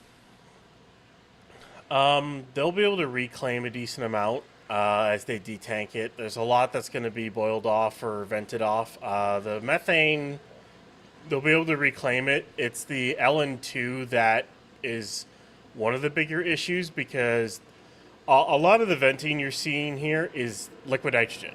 It's coming off of all coming off the box fan and both CH4 subcooler vents, and that's all liquid nitrogen to be used to sub-chill the methane and the oxygen. That is needed to continue to sub-chill, and they only have 4 tanks worth. Granted, each tank is 950 cubic meters in size, but still, they need that. They can't reclaim any of that. That all gets vented off, so they have to get that refilled. And then oxygen-wise, I mean, when you're looking at the actual the tower vent and the LOX like cannon vents, and then there's a part of the box fan vent as well, they're venting a lot of oxygen off as well. And especially when they detank, they also vent a lot off as well. So they can recapture some of it, but they also vent a lot off. Now, in order to make tomorrow, what they'll have to do is they will have to truck in a lot of, I think that is definitely frost on the ship. There you go, frost on the ship LOX tank. They will have to do, which means frost on the booster LOX tank should not be far behind. And I think booster methane tank is definitely venting. But to finish up the thought, they are going to need to bring in a lot of tankers to refill the tank farm enough. I think I see frost on the booster LOX tank down at the bottom there. They'll have to bring in a lot of tankers, top it off, and get it ready for tomorrow. Otherwise, they might have to delay another day if, for some reason, they either use too much or can't bring in enough propellant to restock it. So we'll watch for the parade of tankers. That. And there you go, very clearly a thick thrust line. There we go. Great at English again, Ryan. A thick frost line starting to rise on ship 39. I need Alex's frost as like a notification sound on my phone for when I get a message, because that was very, very to the point. Thank you, Alex. But there you go. Propellant load underway on the ship. Propellant load underway on the booster. So according to SpaceX's website, Alex, this is meant to be starting kind of around the T-38, T-35 minute mark. So where do you think that would leave a potential simulated T0 for today? Yeah, so take into account that when we see frost, it's not that the liquid oxygen load has already, it's not that it starts immediately and then it starts and immediately we see the frost, right? It normally takes a while until the liquid oxygen tank is actually loaded enough that the liquid oxygen level touches the outer wall instead of just the bulkhead. In this case, I'm basing it off when the tower vents stop for good, right?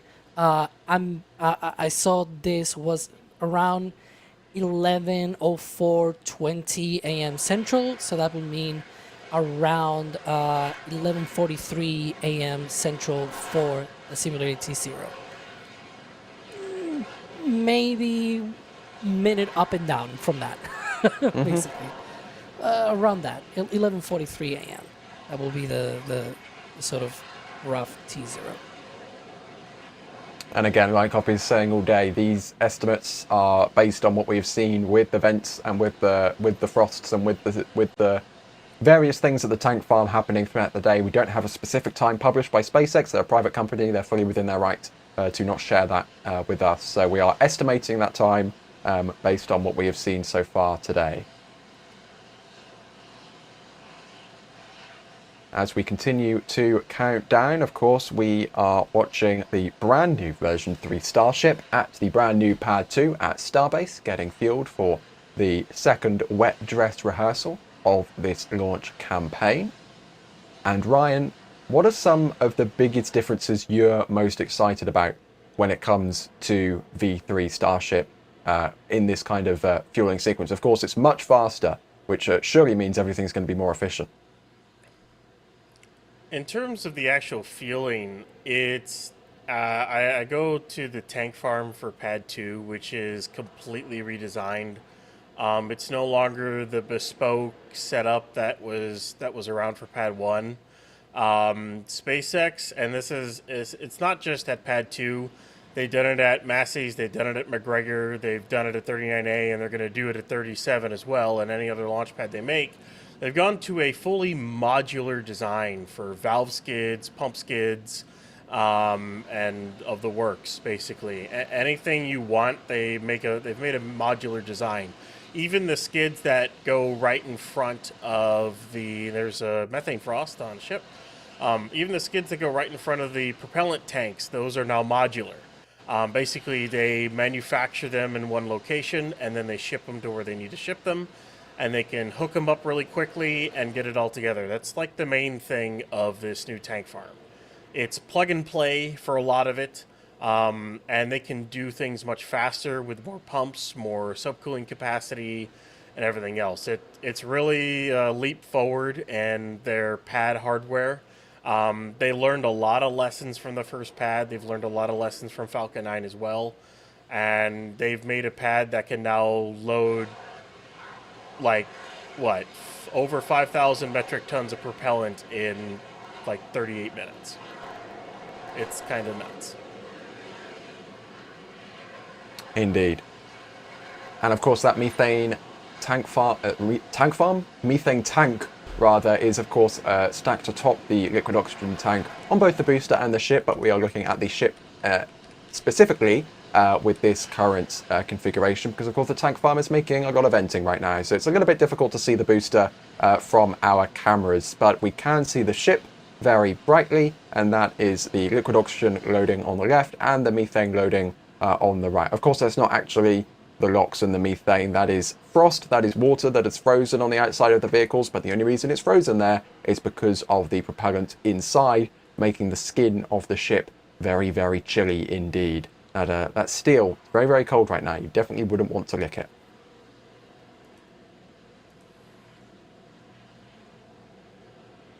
Let's see here if we have any more questions. Go on, Alex.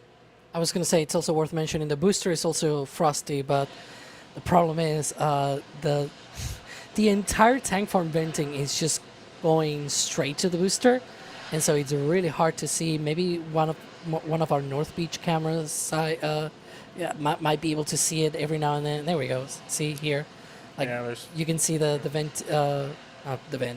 frost on the methane tank of the booster. Much less so on the oxygen side, but sometimes if it clears enough, you might be able to see it. Almost there. It's like a cloaking device. Yeah, I hate this tank farm, I'm gonna say. It's the wind direction. I hoped. I don't know. If it just dropped like the previous one, it will just be on the ground. It will not be flying off, and sort of fly off into the booster. It will just be on the ground. We have a probably the question one here from downside.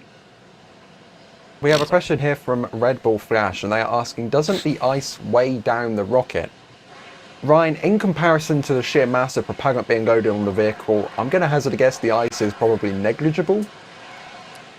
Yeah, plus most of it falls off when 33 Raptors ignite on for liftoff.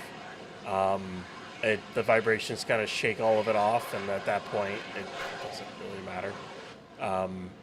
Yeah, in relatively speaking, compared to even just the weight of the vehicles, the frost on the ship and booster weighs nothing.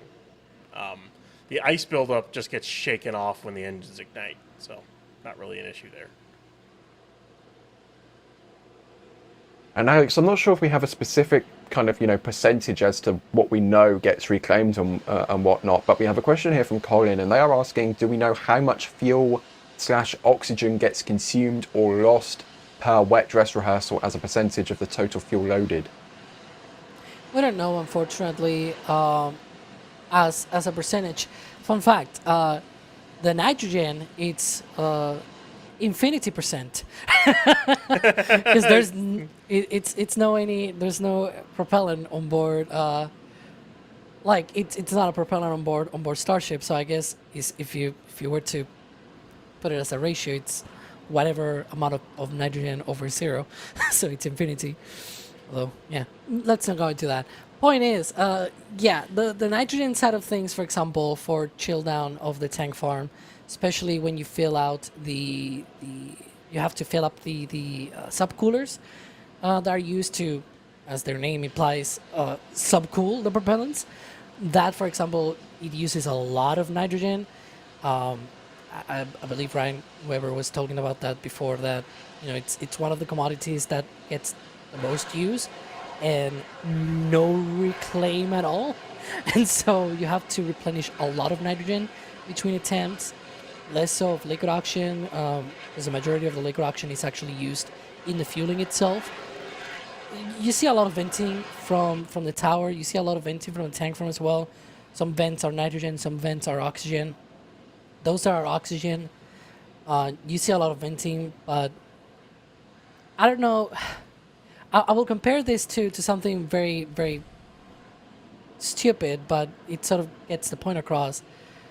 When you bleed, it sometimes is very show-off sort of thing. It just tries to seem as if it is more. This is very similar. You see a lot of venting. You think it's a lot of oxygen. It's really not that much. But it's true that these vents go off for a long time. And so it's not a non-zero amount. But I will say it's way less than, for example, what you lose at boil off from loading the actual rocket itself. But again, we don't have any hard numbers. I've heard from other companies say that they may lose on the order of 20% of oxygen, for example. I will not be able to say about nitrogen. Again, it's the thing that gets lost the most and vented out the most. But yeah. We have an interesting question here from Ultra Boom, who are asking if they already simulate Mars constraints to prepare procedures of launches from Mars. Well, if they were doing that, they'd only be doing a test every, 18 months. So, not yet. I'm gonna hazard a guess. Of course, a Mars-bound vessel is also going to go through God knows how many refueling flights. So we're still a little ways away from that happening. But of course, Ryan, V3 is the version that is going to make docking and orbital refueling happen as we watch Starship get frosty on the ground. Eventually, fingers crossed in the not too distant future, Starship will be getting frosty. Well, it won't be getting frosty in space because there's no water vapor in space, but you know what I'm trying to say. It will also be getting topped up from another Starship in space.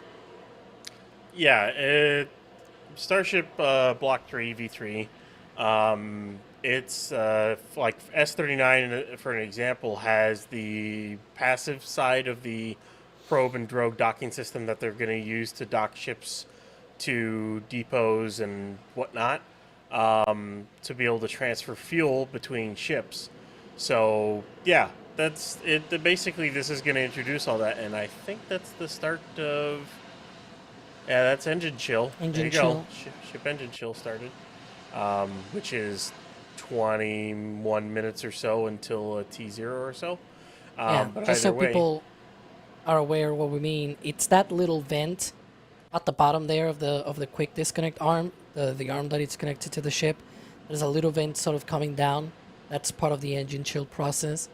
Works very similar to what we talked about conditioning the tower lines and everything. It's just with the ship engines in this case. Yep. And I mean, basically, as I was saying, this version of the ship is gonna introduce a lot of things for the Starship program. In-orbit refueling, landing on the moon. It'll kickstart the tanker variants, really kickstart Starlink variants even more. I mean, they've been exclusively flying Starlink variants, but this one will actually deploy actual Starlinks at some point, unlike Block 1 and 2, which never had the chance to do so. But yeah, it's going to definitely kickstart this program a lot.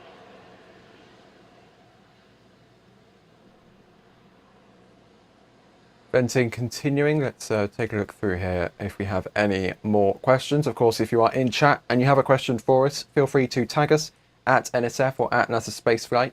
You don't have to do a super chat, but the support queue is already an hour old, so maybe I do need to hit some support quickly as we progress through tanking of Starship. Marlon, thank you very much for getting the Flight 12 patch and Flight 4 pin at shop.nasaspaceflight.com. I've been reliably informed by Lindsay in the store team that we are now 44%, and that was a few minutes ago, so we're probably under 44% now of patches remaining. And as a reminder, when they are gone, they are gone. We don't get more, and it's going to be very busy. There is that patch. Starship is back. It's going to be very busy tomorrow with a launch attempt. There's going to be many more eyes on this stream. So if you want to get that patch and you haven't done it yet, then that's probably a good idea, because when it's gone, it's never coming back. And we don't like anyone missing out if they wanted to get the patch. And we mean that. When it's gone, it's gone.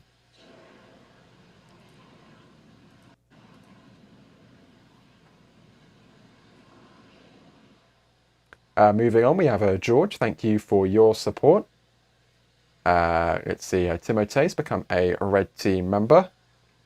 Ronald, thank you for your $20 tip at tips.nasaspaceflight.com. Peter, thank you for your support as well, asking if SpaceX has ever considered using rails to transport the ship and booster from the base to the pad. Would it be faster or slower than the current way they do it? I think the SPMTs work. They've already got a nice paved Highway 4. We need to figure out some sort of railway crossing to get from the production site to the pad. So they're probably happy with the SPMTs for the moment. Moldy Space, thank you for your support. Great to see you in chat. Very much appreciated. And Observer as well, thank you for your support. If you're asking if we could do a recap of what's going to happen tomorrow from a propellant load to the splashdowns, well, there's going to be seeing some Starlink deployments or some Starlink simulator deployments. We're going to be seeing a Raptor relight, fingers crossed. And then fingers crossed a successful re-entry of Starship, because of course you can't splash down without actually making it through re-entry. So fingers crossed that all goes well as well. And I'm seeing the tower vents returning there, Alex. I'm not sure whether that is planned or not.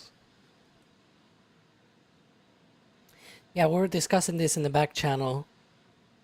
Trying to sort through our footage first before saying anything. Yeah.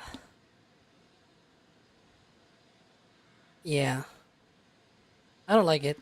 Let's put it that way. So the reason why we don't like it, it's because when you see the return of the tank of the tower vent, it might be an indication that they have stopped propellant load on the ship at the very least. And this is one of those things that I would not like to see. We will, of course, hold off from saying anything conclusively for a little while, because, of course, we don't know what's going on inside of SpaceX themselves, but we will continue watching. But yeah, that vent has returned, and the frost lines don't appear to be rising at the speed we are used to seeing them rise. So we will keep an eye on that for the next few minutes. In the meantime, thank you to Anonymous getting the collector's patch. Rocket Fan, thank you for your support. That is greatly appreciated. David, thank you for getting the pin as well in chat, asking when we will see the first in-orbit docking of 2 Starships. Fingers crossed later this year, maybe next year. We'll just have to wait and see.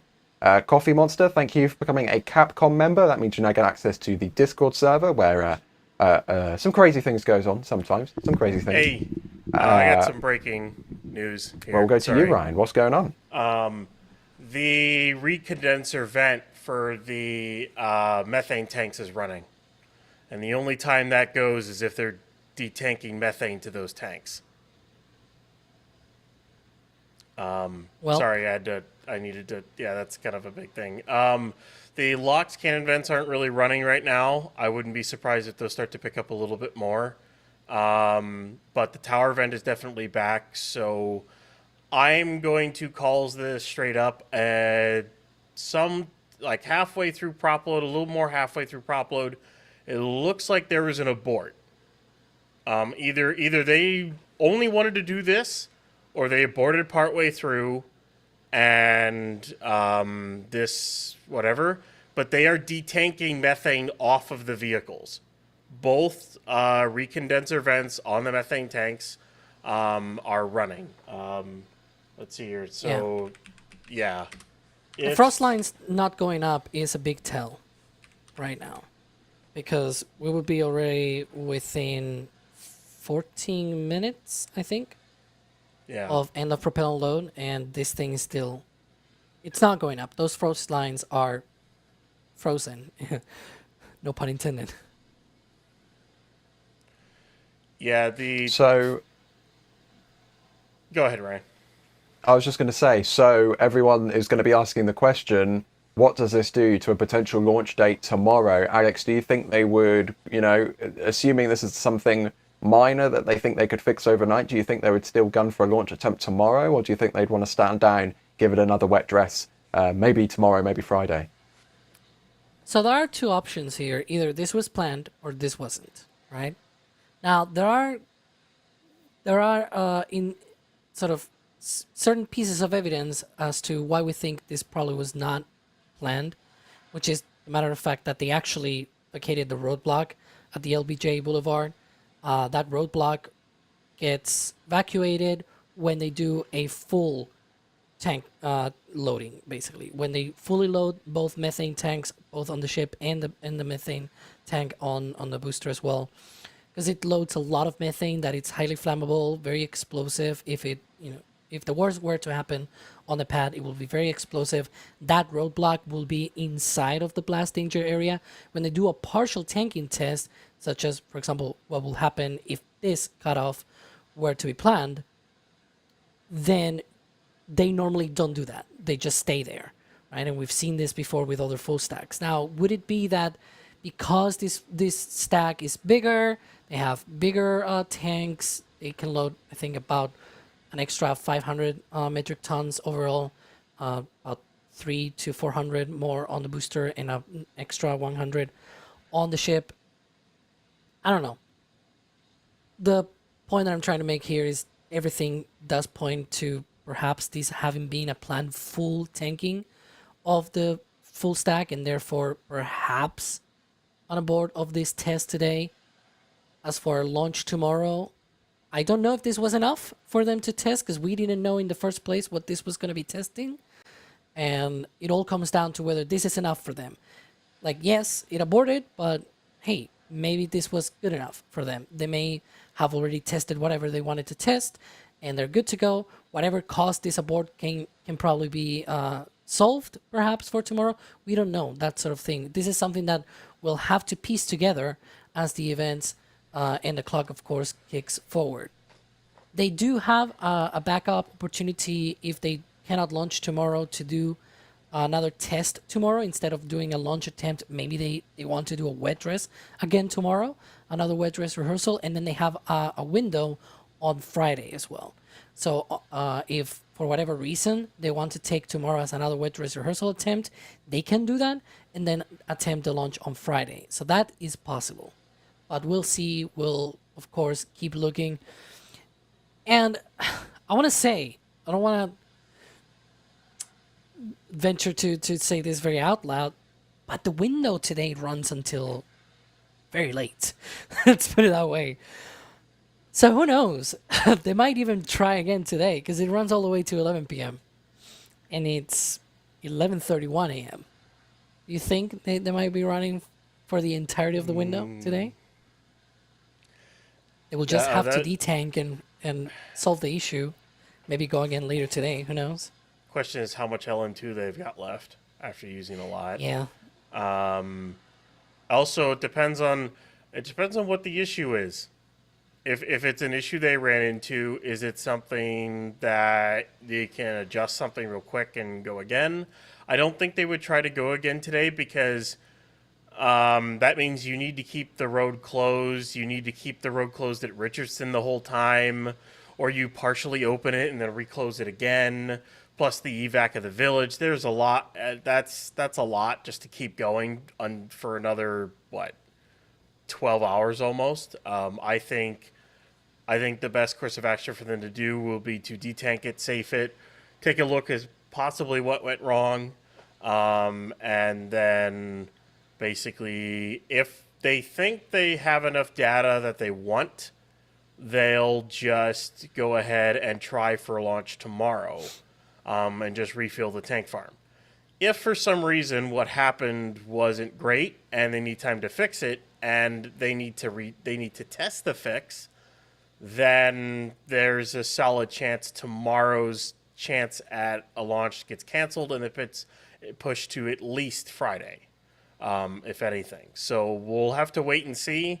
Hopefully it isn't vehicle side, or we don't really know what it's going to be. Let's just say this. They rolled the stands back to Sanchez, it looks like. I don't think we want to see the stands, or at least the ship transport stand, roll back. Let's hope that doesn't happen, because then that's a destack of the ship, very likely. And then that becomes a whole other question mark on when they'd be ready to go again. So we're going to have to watch and wait and see what SpaceX does, what closures get canceled, what closures don't get canceled, and what happens going forward. I will point out, because when I mentioned maybe, while this could have been an abort, and again, I believe it is an abort in this case, based on the evidence that we've seen, that they did seem to be going for a full stack, full tanking and everything. I said that even though it is an abort, it might still be good to go. There's precedence for this, not in a tanking test in this case, but in a previous test of Booster 19, for example, when it had the 10 engines, they did a firing of those engines, and it was only like 2 seconds. And it was way shorter than they wanted, and it was due to a pad side sort of abort that it triggered that abort. And it was good to go for them. They were like, okay, sure, let's go and continue to 33 engines. Like, they had to change engines and whatnot, but that did not mean Booster 19 coming back here again with those 10 engines instead of 33 and having to do again a 10 engine static fire. Instead, they removed the 10 engines, they put 33 new one engines, and they just went and did the campaign of 33 engines, right? Like, sometimes, even if you have on a board, the data that you gather, it's still good enough to progress into the next step. And that is very important to point out here as well. We just don't know. And we'll just have to wait and see what SpaceX does. But that's one of the points that I wanted to make as well. It's like, sometimes on a board might still gather, like, you may still gather enough important data that clears you to the next step in your procedures. And so who knows? Maybe this is good enough. Like, for anyone who's saying, this might have just been a partial wet dress, if you're going to close everything up to Richardson and evac to Village, you might as well just load the whole thing. Why? If you're going to do a partial, you do a smaller partial in which you only have to close up to LBJ. Why close at Richardson if you're only going to do a partial? If they closed up to Richardson, they were going to load the whole thing. I firmly, almost 100% believe they were going to do a full thing, full wet dress, and they had an abort. We just don't know where. I mean, Ryan, it's similar to your argument with, doing a launch attempt versus, another wet dress, right? the step up, there's a huge step in terms of having to clear the range and clear the area between a wet dress and, of course, a launch attempt. But still, there's another step. It's not as big, but there is still a step between doing a partial tanking load and a full tanking load, because a full tanking load necessitates having that, the full exclusion area, having that closure all the way back several miles further down the road, evacuating the village, making sure that nobody's where they shouldn't be, and protecting the general public. If a partial tanking test is a much smaller operation generally in terms of not having to evacuate people, not having to close the road so far, and causing much less disruption than if you were going to do a fully fueled tanking test. So it makes total sense why, if they were going to go through all of that effort, all of that rigmarole, closing the road that far down and evacuating people, why would you just do a partial tanking test at the end of the day? You'd of course want to do a full tanking test, Alex. Yeah, and on launch day we even see the little helicopter, right, that they fly over and everything. They have assets even on the out there in the Gulf as well. They coordinate with the Coast Guard as well for closures and everything downrange. This is obviously the best way for them to test the full stack without actually launching it, right? Where you just need to clear the village, you just need to evacuate that roadblock and everything. It's still some work compared to a partial tanking test. And again, we've seen this before, where this kind of exclusion zones and everything, they tend to happen on a full wet dress rehearsal rather than a partial tanking test, because partial tanking test does not load enough methane basically in order to be dangerous, right? And so they can keep the same roadblocks that we see for static fire and things like that. But yeah. Of course, whatever has happened to necessitate this abort of the wet dress rehearsal today, fingers crossed SpaceX will be able to patch things up quickly. And speaking of patches, our Flight 12 commemorative patch is under 44% remaining at shop.nasaspaceflight.com. As with all of our patches, we all are in a set number, and once they're all gone, they are all gone. And, tomorrow, I'm not going to say it, but tomorrow might not be as exciting as it initially could have been, but still, things are going to be getting very exciting in the very near future, and that means more eyes are going to be on the stream, and that means more people are going to be buying the patch. So if you haven't got the patch yet, and you really want to get the patch, I still need to order my patch. I'm guilty of this as well. But make sure you do order your patch, because once they are gone, they will be gone, and they will never be coming back. And I know in the past, some people have been disappointed that they have run out. But once they're gone, and there's nothing we can do about that, unfortunately. If you don't want to get the patch itself, but you still want to get the patch design, well, we've got plenty of things with the patch design on it, including all the shirts, those sticker sheets as well. We've got the sticker sheets now available for this flight. And we also have the awesome pin design of the patch. Again, lots of P's on the store today. We have the pins. Those are proving to be much more popular than we expected. They sold out very quickly during the Artemis stream, and there you go. That is the pin for this specific flight. All of those different Starship flight pins also available at the shop. So lots of Flight 12 things to get excited about at shop.nasaspaceflight.com if you haven't already.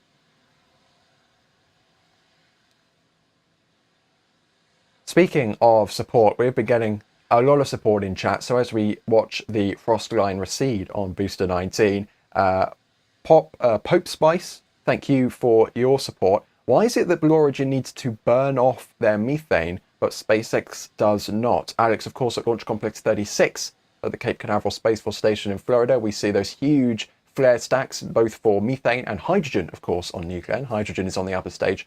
Why does SpaceX not use a flare stack at the launch pad? Why do they rather just do their current process? Well, we were talking about it before in terms of what they lose whenever they do a test. We explained that the thing that they lose the most is nitrogen that is vented. Like, there's no reclaiming at all of anything related to nitrogen venting and anything like that. The next thing is oxygen. And the last thing that gets sort of in the quantities that they get they lose and everything, it's methane. And the methane, the great majority, I don't want to put hard numbers, but if I were to guess out of the end of my bag here, is that it's probably in the order of just a couple percentages of methane. It's just very little. We've seen when they do a recycle or anything like that of a full stack, when they launch and things like that, and they abort, and then they try 24 hours later, the amount of tankers is maybe like a handful, maybe 10 tankers, is about a dozen or less. Whereas we see nitrogen tankers and it's hundreds, and we see oxygen tankers and it's dozens, and then in the order of methane, it's like a dozen or less tankers, right? So the orders of magnitude here are way different. So the whole reason why they can do that is because they do not burn off that methane that turns gas and you know, needs to obviously leave the rocket or the ground systems, and instead of being burned off, it is reclaimed and turned into a liquid. And that is very important when you are really constrained on the tankers and the commodities that you have. Nitrogen and oxygen are really cheap because you can get them out of the air. And in fact, they're right now building an air separation unit. In this view on the center, for example, on the big box there to the left, that's where they're building that air separation unit. They'll take the air, they'll separate the nitrogen and oxygen out of it, use the nitrogen for the tank form commodities and the oxygen as your oxidizer for the ship, and of course the booster as well. In the future, when they want to do methane will be brought in as liquid nitrogen gas. They'll have a purification system, and then they'll be able to purify it, and there'll be no need for trucks other than for water and some other lesser commodities. They use a little bit of helium every now and then for certain things at a tank farm, and also for steering the fluids in the tank so that they are homogeneous once they load propellant and things like that. Lots of different things. My point being is that Blue Origin does things differently. Blue Origin is not really with that big constraint of we are in a very small site, very remote. Cape Canaveral gets trucks and trucks and really lots of trucks of LNG, of liquid nitrogen, not liquid nitrogen, natural gas. And it's much different philosophy because of that. They don't need to live in a really constrained world, if you will. SpaceX still burns off methane, but it is not at the launch site. It is at the Massey test site, Massey outpost test site. They do not have that high cadence of flights that they want, right? It's just a test site. And McGregor the same. McGregor, they also have a flare stack. The flare stack at McGregor is open air flare stack. You can actually see it. If you go to McGregor Live, you can see it all the time burning off. At Massey's, it is actually covered so that the flame is actually not out in the environment, basically, but it's still flare stack. That's the long answer. Basically, there's not really a short answer. It's just different philosophies, and it's all due to constraints. There's not a right way, there's just a different way, and they both work Exactly. for the respective companies. My goodness, Patrick Bob, if you don't know, is always in Starbase live chat, always doing these ridiculously large tips. And by ridiculous, I mean $500 tips to tips.nasaspaceflight.com. That comes straight to us. That is, Patrick Bob says that's for the camera repair / replacement after launch. Fingers crossed we don't break any cameras. I'm going to go out on a limb and say there might be a higher chance our cameras get drenched by the Deluge system than get damaged by the launch because of how far that top deck sprays. I mean, Gage can attest to it. He might or might not have consumed some of that Deluge water from one of those tests throughout the past week. But seriously, Patrick Bob, thank you so much for your support. That is, we are, as you know, we are very, very grateful for your support. We have some breaking news. A few things, in fact. The roadblock has returned to LBJ Boulevard. So that has the roadblock. What's the opposite of retreated? Gone forward? I don't know if there's a proper word. My English is failing me today. As you can tell if you've been watching today's stream. Advanced, that's the word. Thank you, Alex. The non-native English speaker correcting me on my English. Spaniard here. The roadblock has advanced. Thank you. All the way to LBJ Boulevard. So that is the this is the old-fashioned classic roadblock location. This is where they always close the road first. So that means that people now have access again to the village, have access to the production site, still do not have access to the launch site. Obviously, there is still propellant on that vehicle as it is being actively detanked, or access, therefore, to Boca Chica Beach at the end of Highway 4. But that is movement of the roadblock, and that means that the Ryan, I believe I'm correct in saying that now means the vehicle is no longer in that kind of very dangerous state if it were to detonate at this point. Yeah, basically at this point they've detanked enough of the methane at least that the explosion hazard wouldn't hurt like anyone sitting at that roadblock or anything like that. You can already see most of the frost is already gone off the booster, and the ship is also gone as well. When you see the condensation clouds coming off of the ship and booster, that is the indication of where the liquid line really is. The frost is not a good indication of how much liquid's left in the tank. That's just condensation that's frosted over on the tank. Because the tank walls still stay cold even after the liquid is left, because, well, the liquid was really, really cold when it was in there, so it takes a while to heat that up. The other part is the sticks have gone back towards the ship and have almost fully touching the ship already. So that was pretty quick. I wonder if they're probably just being extra cautious with the wind, and with prop out of the vehicle and it much safer, they're putting the sticks right back around the ship. So don't be alarmed. That doesn't mean that they're destacking it or anything. It's just they're probably just making sure everything's good. Look, there's a drone. They're probably making sure everything's good with the ship, and that they just want to, keep it secure with the winds the way they are. Just being extra careful on that front. So, again, we'll watch what happens over the rest of the day and, of course, over the night, and see what happens, whether a transport stand rolls out, what workers end up doing, or what road closures get revoked or canceled or moved, or no TAMs or no MARs get canceled or moved. We'll have to wait and see. Indeed. Alex, those chopsticks at this point just being used to kind of like stabilization. They don't have an old-fashioned stabilizer arm like they used to back in the good old days of Powered 1. Oh my goodness, yeah, the claw. Yeah, it's basically what they use for stabilizing the ship. For the little time that the ship is sort of freestanding during propellant load operations, it's not needed. That's why they opened those before. But if they're no longer going ahead, then of course it makes sense for the chopsticks to go back and hug the ship. I will mention Ryan Weber, because you mentioned that just because we see the frost, it doesn't mean that's where the liquid is.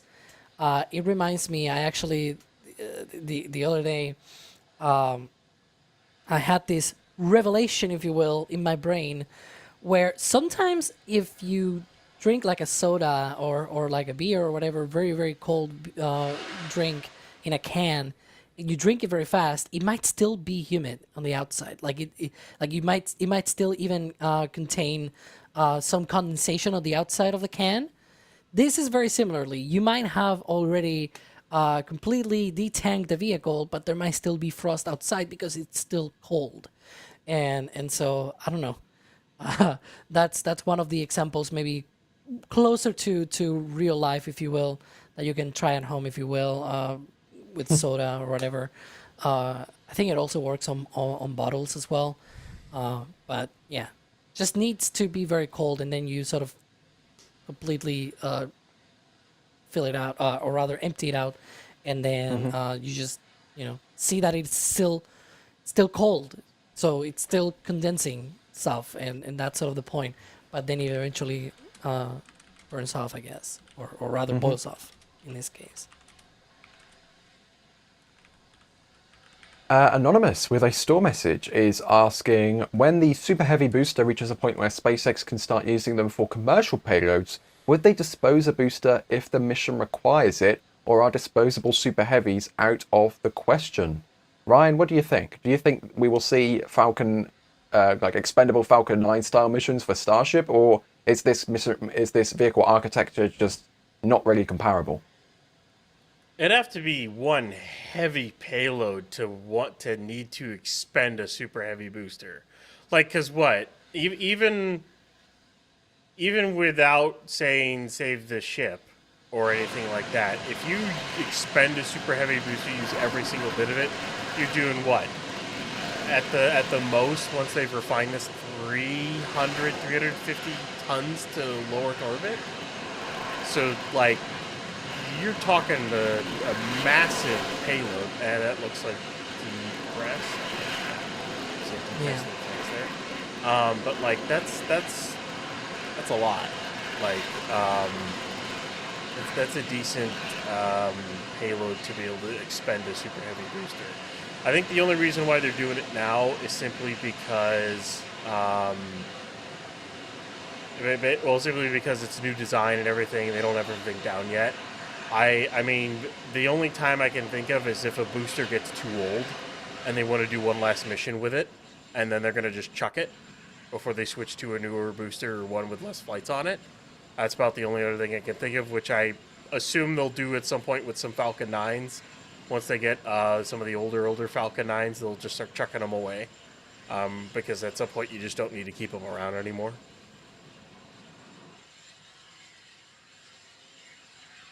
And as we could see there, the depress vent very much happening. I'm sure you all heard that at home as well.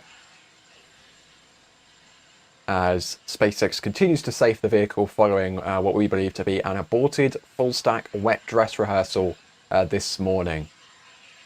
You can tell these store messages are a little bit old because Anonymous says, "Let's go wet dress." Maybe not today. Francis, thank you for your support.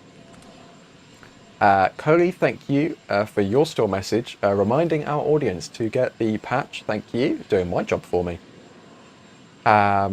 Benjamin, thank you for your support there as well.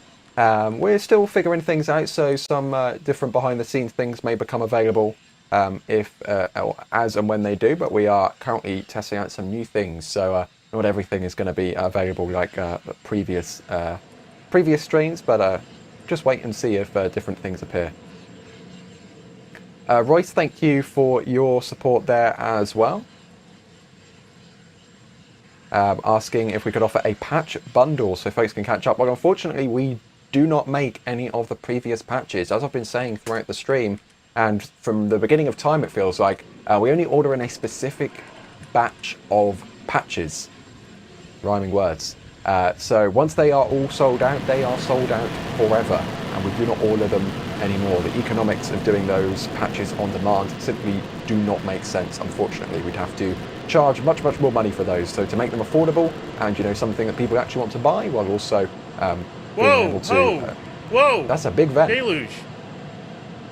That's rather interesting. Full deluge, or at least the top deck.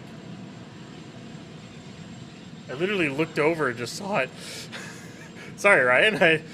Yeah, I mean, I was too invested talking about the patches, so you were very right to cut me off there. But is that the first time they've done the full deluge with the top deck, with a booster on the pad? Nope. This is the second time they've done it. Okay. It's the first with a full stack. That's for sure. I'm just gonna say this. Now they can reload. We know they can reload and test that top deck twice in a day, but the fact that they decided just to fire it off now and they're not saving water, I don't know. It's putting me towards we are not getting a flight tomorrow. They can definitely refill it in time, but maybe they're like, yeah, we're not flying tomorrow anyways. Let's test it again.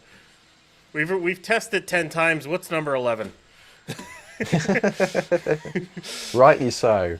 But yeah, very surprising to see that deluge. But I mean, they've been testing that deluge system so much over the past few days. They really want to make sure that thing is nailed down and working properly before launch. Because as SpaceX said in their recent video they released as part of their Starship documentary series, Test Like You Fly, they have been having some difficulties with that deluge system. And that's part of the reason why the first static fire didn't go to plan. Because they had to cut short because the deluge system wasn't deluging, or rather it wasn't deluging enough. So that's why they had to cut that one short. So fingers crossed they can get these things nailed in, as we see a bit more venting from the booster. Sarah saying, happy birthday to Space Noodle. Well, thank you for getting 2 of the Flight 12 patches. Cadence saying, my favourite patch so far, can't wait to see V3 launch. Anonymous saying, watching from Peel, the Isle of Man, can't wait for launch. Anonymous saying, let's go Flight 12. Robert says, NSFJ, Ryan, Alex, and all the crew, thank you for making our tank watching awesome. Well, thank you very much for watching and going to the store. Jeff, thank you for becoming a PadRat member. Anonymous has been on the store as well, thanking us for our work as an OG tank watcher. Someone else on the store, thank you. Elizabeth Hopner, thank you for gifting 10 Red Team memberships. If you received one of those gifted memberships, make sure to thank them in chat. And many more store messages coming through.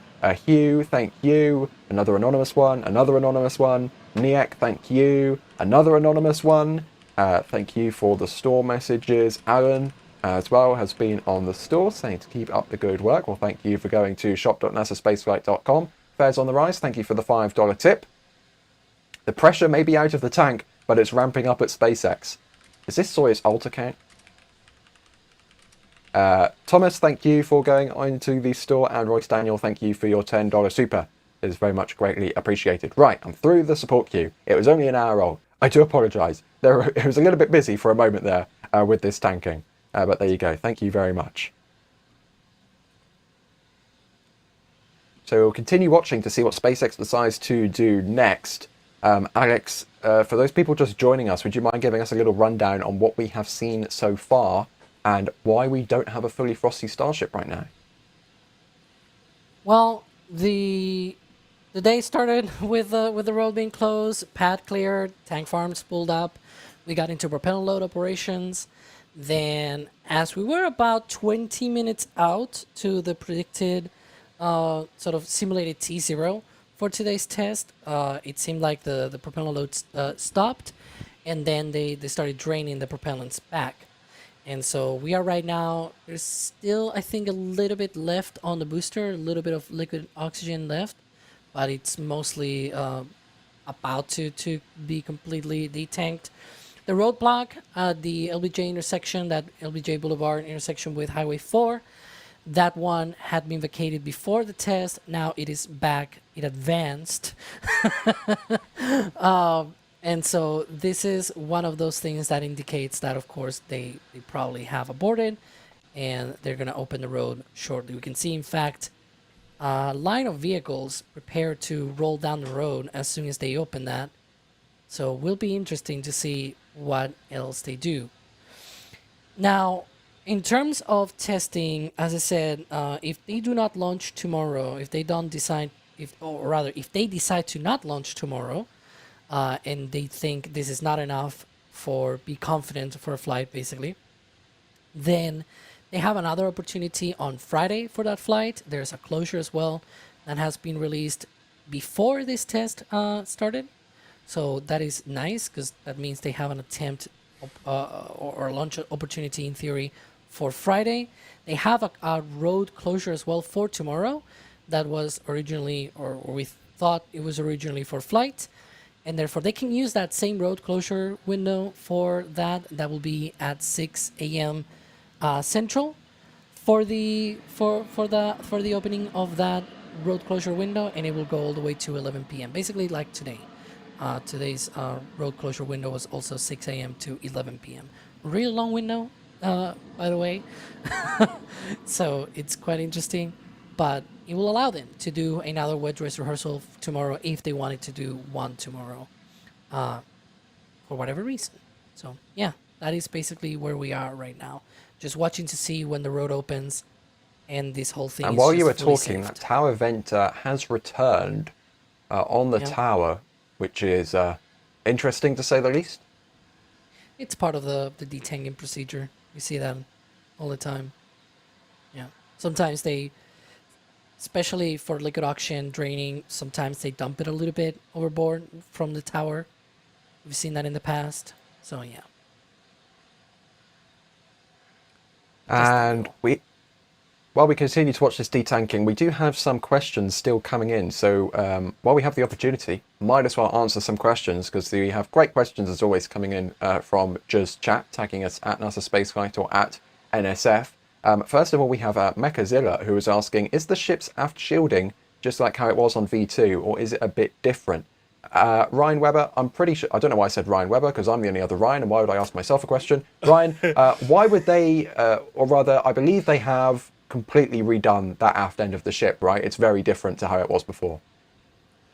Yeah, and there's not much of a false ceiling anymore. There is still a slightly false ceiling there. It's kind of like an insulated little ceiling in there that just kind of covers the new flatter thrust puck, as well as where the RVACs kind of slightly go into the LOX tank a little bit.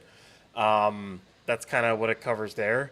The entire engine bay is now basically clear of just about everything. They've taken just everything out of it. And then I don't know if they painted it since the last time they stacked it. It's kind of hard to get a good angle on this pad for stacking. But in the SpaceX picture, it showed that they had painted like one section. But with it being in the Mega Bay 2 for as long as it was, there's a chance that it's all painted black because SpaceX loves their black paint on Block 3. They just love it. They put it on their grid fins. They put it on the little stuff on the truss sections. There's a lot of it on ship, now near the aft dome of ship, as well as the aft booster. They just love their black paint on Block 3 for whatever reason. Just like it. No. Aesthetics, probably.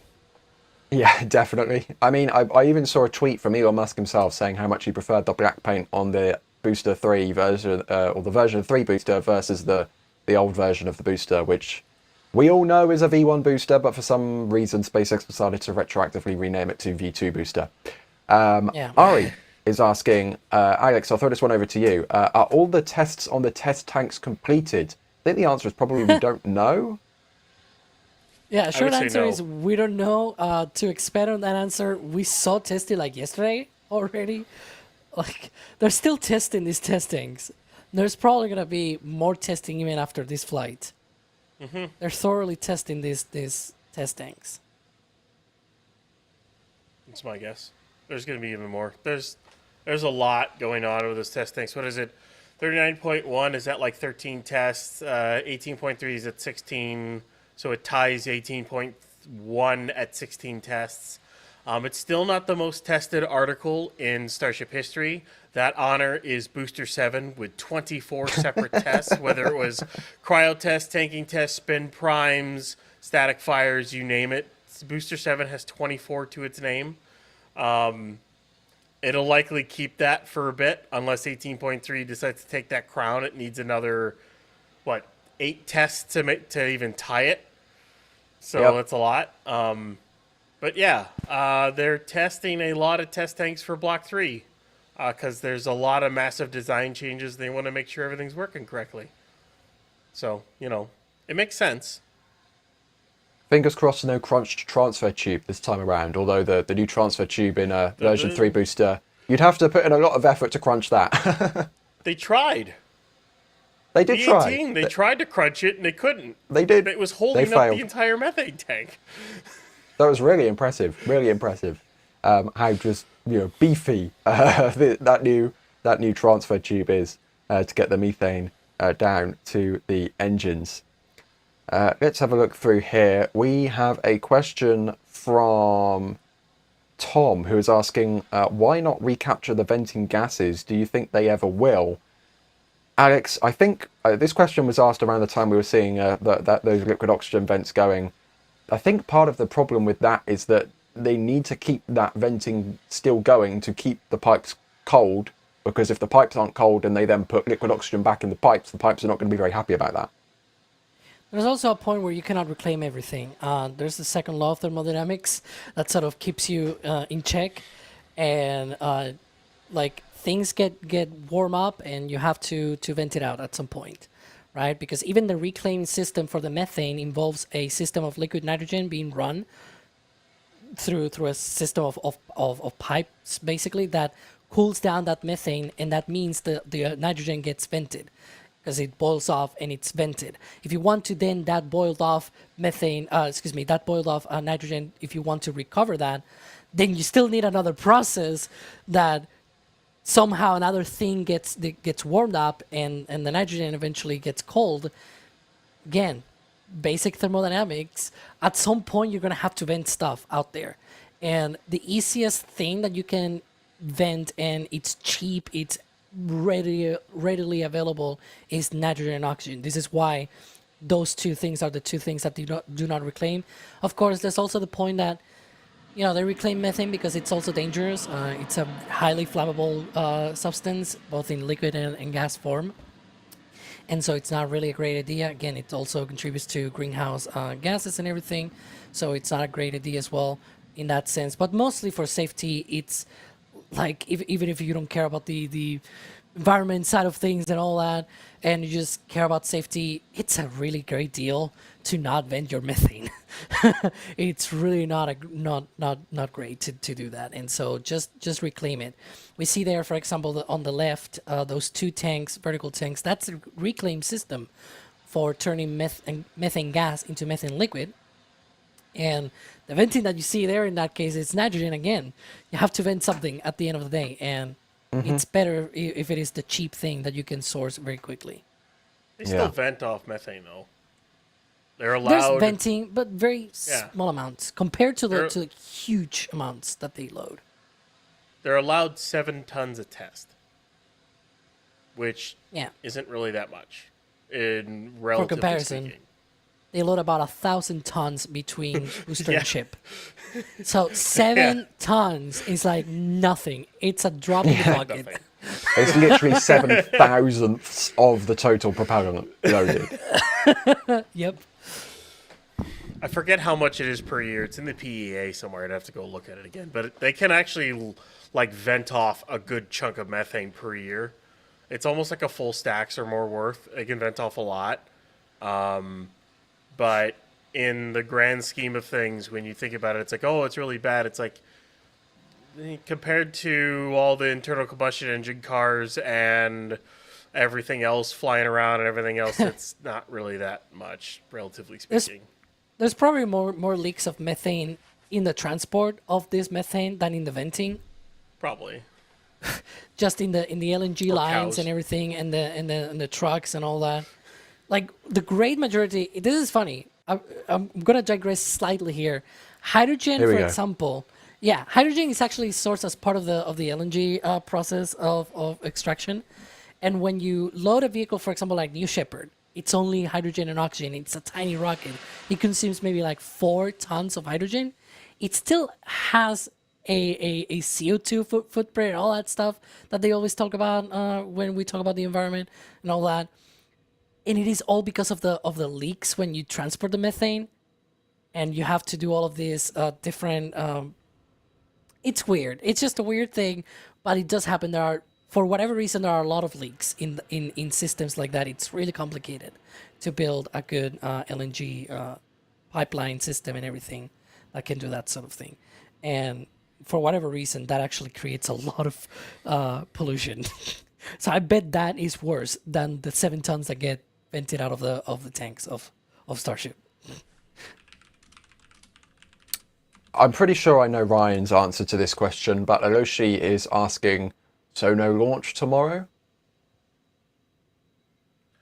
I'm gonna say no.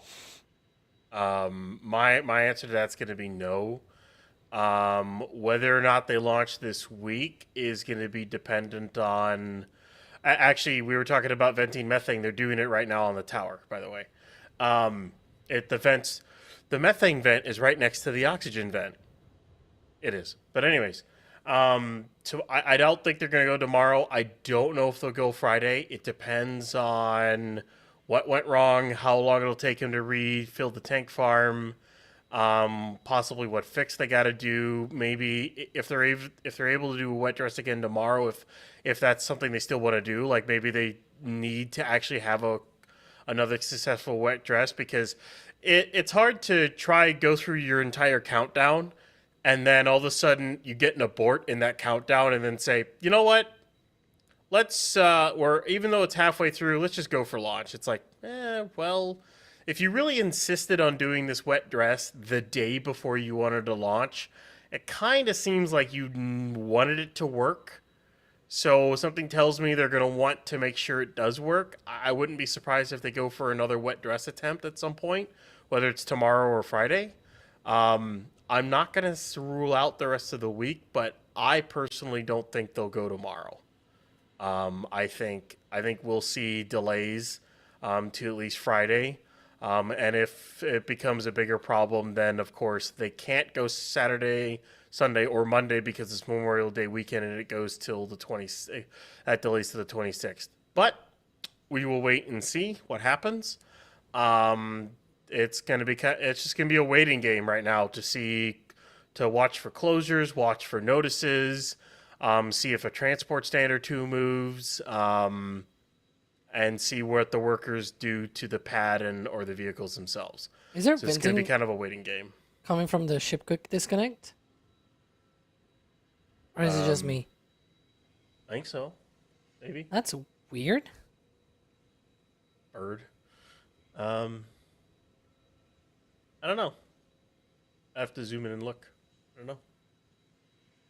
Yeah, I think. Anyways, fine Alex, with what are that. your thoughts on a launch attempt for tomorrow? Do you think it's possible, or do you think it's we're going to be waiting a little bit longer than 29 hours, 18 minutes, and 15 seconds from now?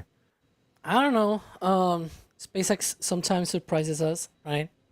So we'll see. We have a little sort of bot that tracks the modifications to the SpaceX website when they sort of move a T0 for a Starlink or something like that. So I'm really watching that channel very closely right now for all of the different updates. But yeah, that cute event, it's quite weird. Oh, it detached. That's why it's venting. It was removed. Wait, The ship quick disconnected? Disconnected. Yeah, that's why it's venting. Oh, there it you did. go. Yeah. Oh, it's a Maybe they're reconnecting. testing. Yeah. And now it's reconnecting. Interesting. Disconnected and they did not close the doors, I think. No, the doors are still open. It's venting out Yeah. the open port. That's weird. odd. Well, on launch That's day, they're really going to have to weird. disconnect quickly, so might as well test it while they have the opportunity, I suppose. Well, the reason why I pointed out that they did not close the door is because when they disconnect, they also close the doors that sort of protect the thing. And this time around, it did not do that. So this was most likely some kind of different objective than a quick disconnect, like a real quick disconnect. Yeah, yeah. Right? Huh. Interesting. Seems closer That is to odd. what I think they will do. For example, if a ship will just be caught or something, and then we're put on a booster or something. I don't know. Whatever. They did retract the ship quick Whatever. disconnect, and it's going back to the ship. Some people were asking whether this is manual. This is not manual. They can do this remotely.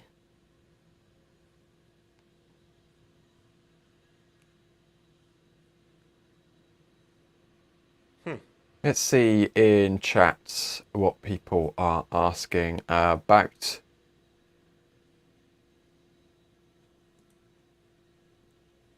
Darren Brown is Brownfield. There we go. Have they replaced the missing tile on the ship? Ryan, there is one missing tile right up there, tippity top near the nose cone, but that is intentional, right? Yeah, SpaceX said they are intentionally removing one tile to test the aerodynamic forces on the tiles adjacent to the missing tile location. Or something to that effect is what their words were in their under the Flight 12 page, basically, is what it is. So, yeah, it won't get replaced. It's going to stay missing for the flight. SpaceX, of course, doing not as much removing of tiles as they have done in the past. They really want to make sure this ship gets through re-entry. If you can't tell, they have some of those different colored tiles, which are for the imaging satellites, 2 of which are going to be deployed for tracking the heat shield.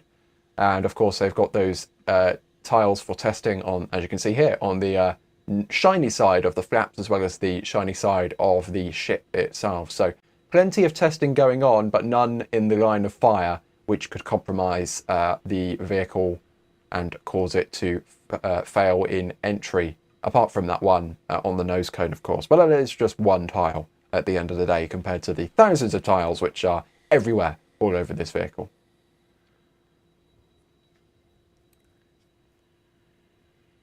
We are still continuing to track safing of the vehicle. You can see the lots of drops and drips coming off of the frost there of the ship on its oxygen tank.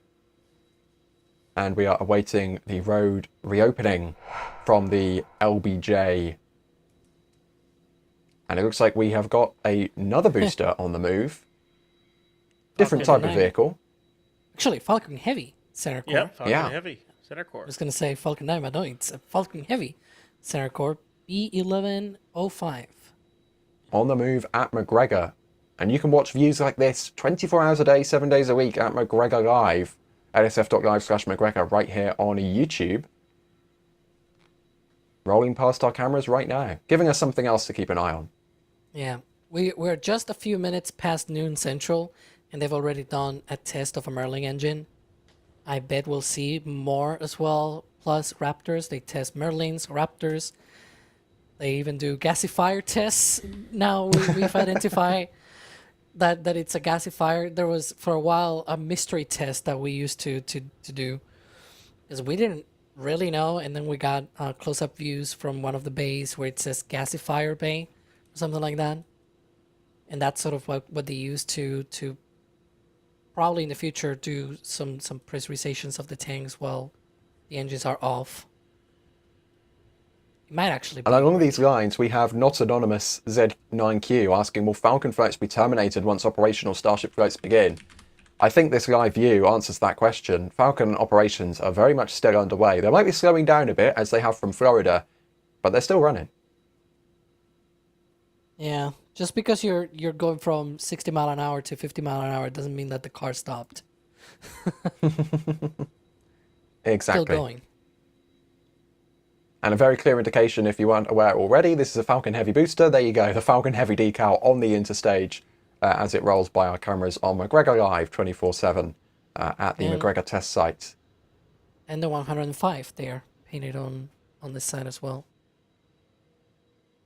Oh See, yeah, I can't actually read the number; it's too small on my preview. But I can see a black splodge where the number should be. Yeah. This is all we will want to see SpaceX. Just a tiny bit there on the booster to identify it. Yep. Super heavy boosters are going to be way more complicated to guess in the future, because they don't get sooty like we see Falcon 9s. Of course, new boosters are rather easy to to guess, because they're going to be probably on a same sort of. Actually, I'm saying this, and as I'm saying it, I'm sort of regretting saying it, but it might not actually be in a serial line. Like after, say, booster 40, it might not be 41, it might actually be 42, and then they do 41 after. We've seen it with Falcon 9 boosters as well, and Falcon Heavy, I should say, where sometimes after one booster, the next one is not the next one in line, but sort of jumps to a different number. So yeah, even with new boosters, it will be very useful, SpaceX, if you were to put some decals on them to identify them, please.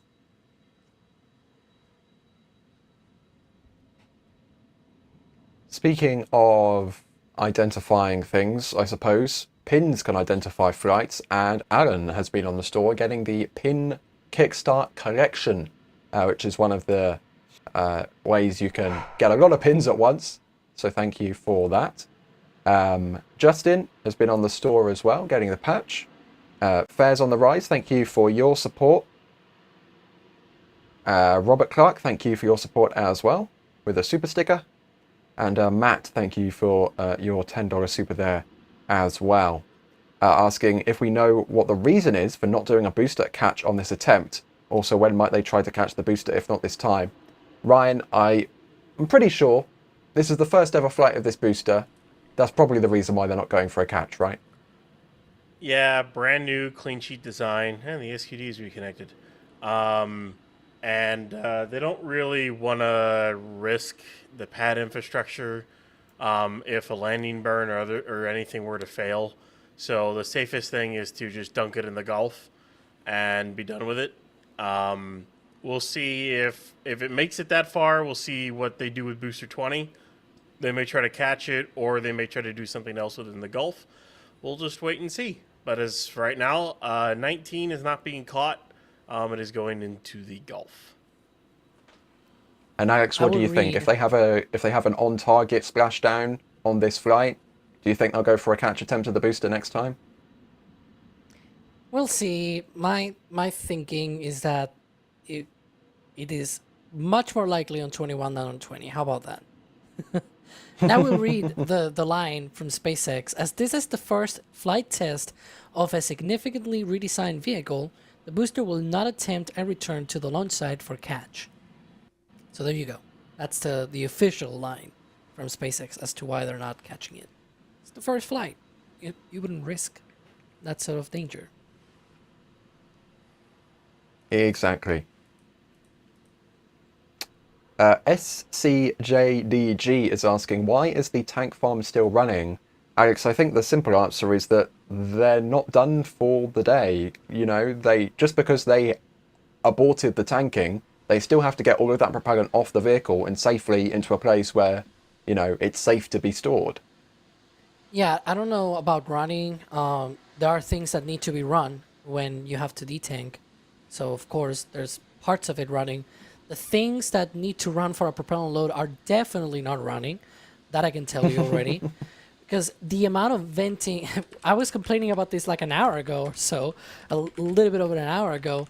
Where I said, oh my gosh, the venting covers the booster and everything. You don't see any of that right now. See? Like, it's pretty much very quiet.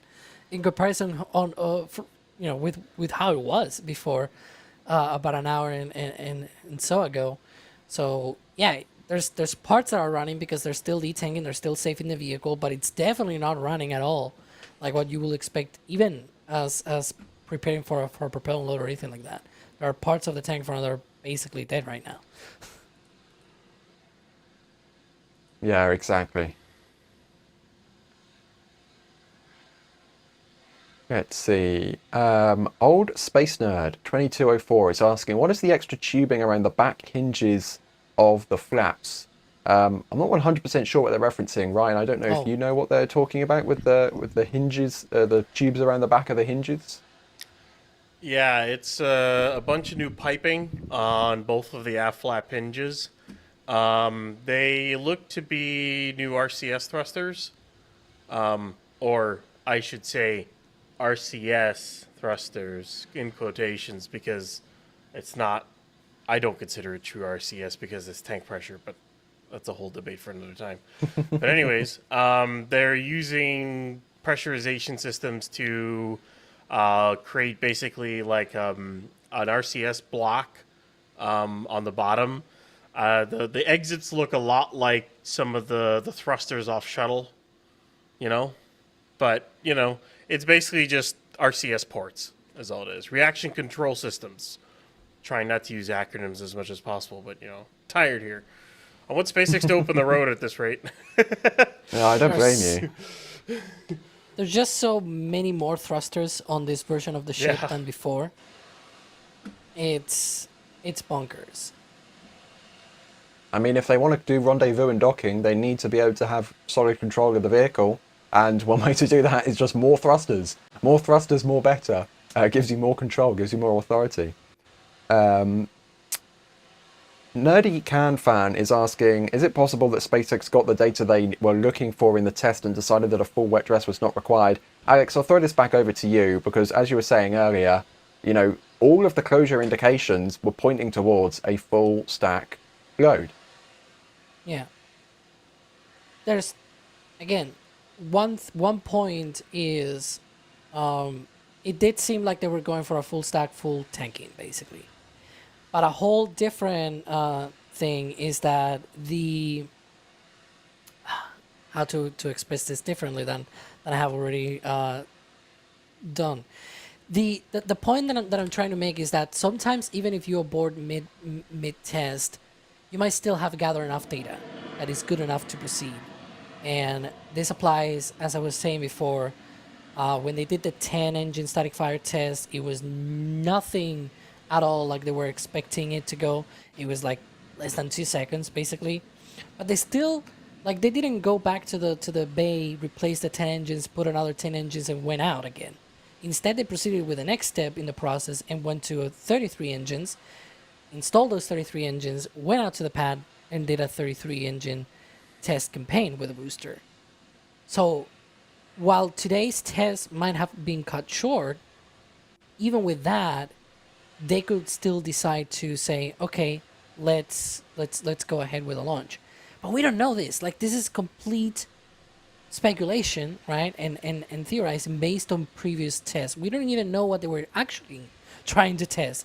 Was it something that pops up late into the countdown sequence? Is it something that happens early? We don't know, right? They've done a test of the Deluge system, as we saw before. They've tested the retraction of the quick disconnect on the ship. I mean, maybe they're gonna do something similar as well for the booster quick disconnects. We don't know. These are all the things that they could do when you have a full stack that they could not do when there's no full stack, basically. But we'll have to wait and see what they do. Speaking of seeing what they are doing, as I said earlier, this is not only a wet dress for SpaceX, it's also a little bit of a wet dress for us. We've been testing a few things today as we get ready for our launch coverage, which is still officially on track for tomorrow, but I wouldn't be surprised if it is no longer on track for tomorrow. We'll just have to wait and see what the SpaceX website says at the end of the day. But one of those things we are testing is getting some up-close pictures, even though, of course, we're not allowed near the vehicle. So Mr. Max Evans has set up one of his cameras remotely, and we have tested a new way of getting pictures from that camera downloaded so we can bring them to you. And of course, this is beyond the roadblock. So Max, trust me, Max has not violated the roadblock. Max has not gone to pick up this camera. We have downloaded everything from this camera remotely. So that's one of the new things we're testing out. And that's a pretty cool picture indeed of a frosty Starship from a much closer location than you would otherwise be able to get a picture unless your name is SpaceX and you are flying drones near the vehicle. But there you go, cool picture. Thank you to Max, and fingers crossed this was a good test for launch day.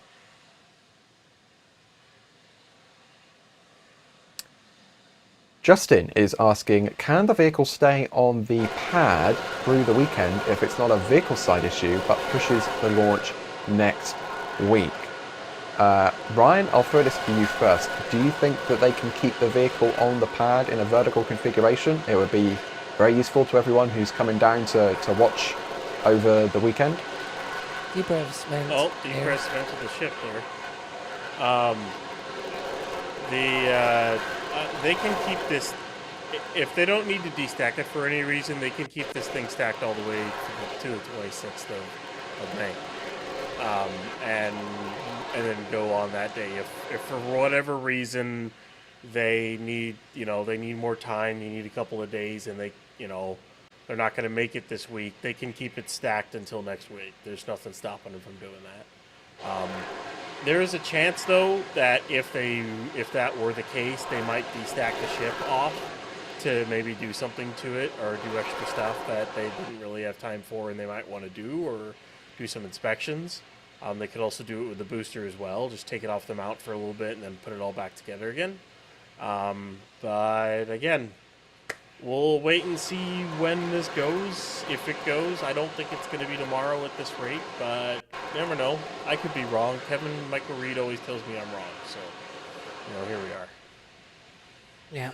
And that is the vent you can hear, boys and girls. That depress vent from the ship.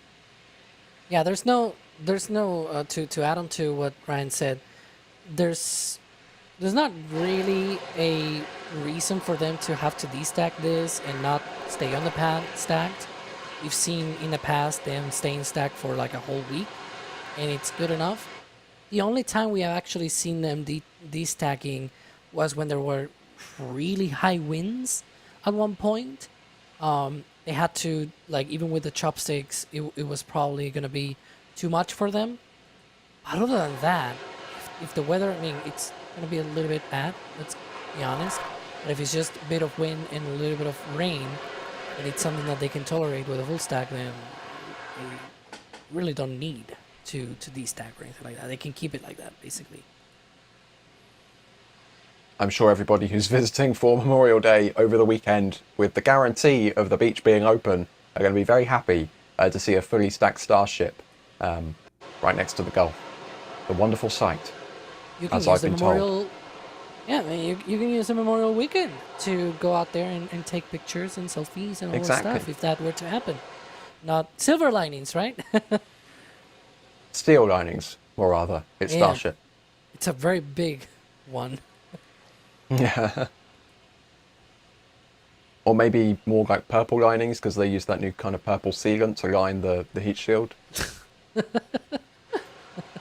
I'm trying to make it work. Well, I it's not guess, sealant, yeah. it's adhesive, but Purple sealant, I don't know. Moving on. One of the ways which you are able to support us is, of course, through our store, and I have an update from the store team that we are now 42% of patches remaining. So they are continuing to sell very fast at shop.nasaspaceflight.com. So if you haven't ordered yours already and you want to, they are selling quickly. And of course, we don't want anybody to be disappointed that they were unable to get one. So if you have just added it to your cart and you've forgotten about it, or you still need to do that, like me, I still haven't ordered mine, shop.nasaspaceflight.com is the place to be, because once they are gone, and they will never be coming back. Very dramatic, I know, but that's how it works. So we order one bulk to make it, economically viable, so we can sell them at a reasonable cost and not have to charge a ridiculous amount of money and make them completely unaffordable. So we order one batch of patches and then we sell them at the rates that we do. So once they're gone, and they're never coming back because they cost quite a bit of money to produce.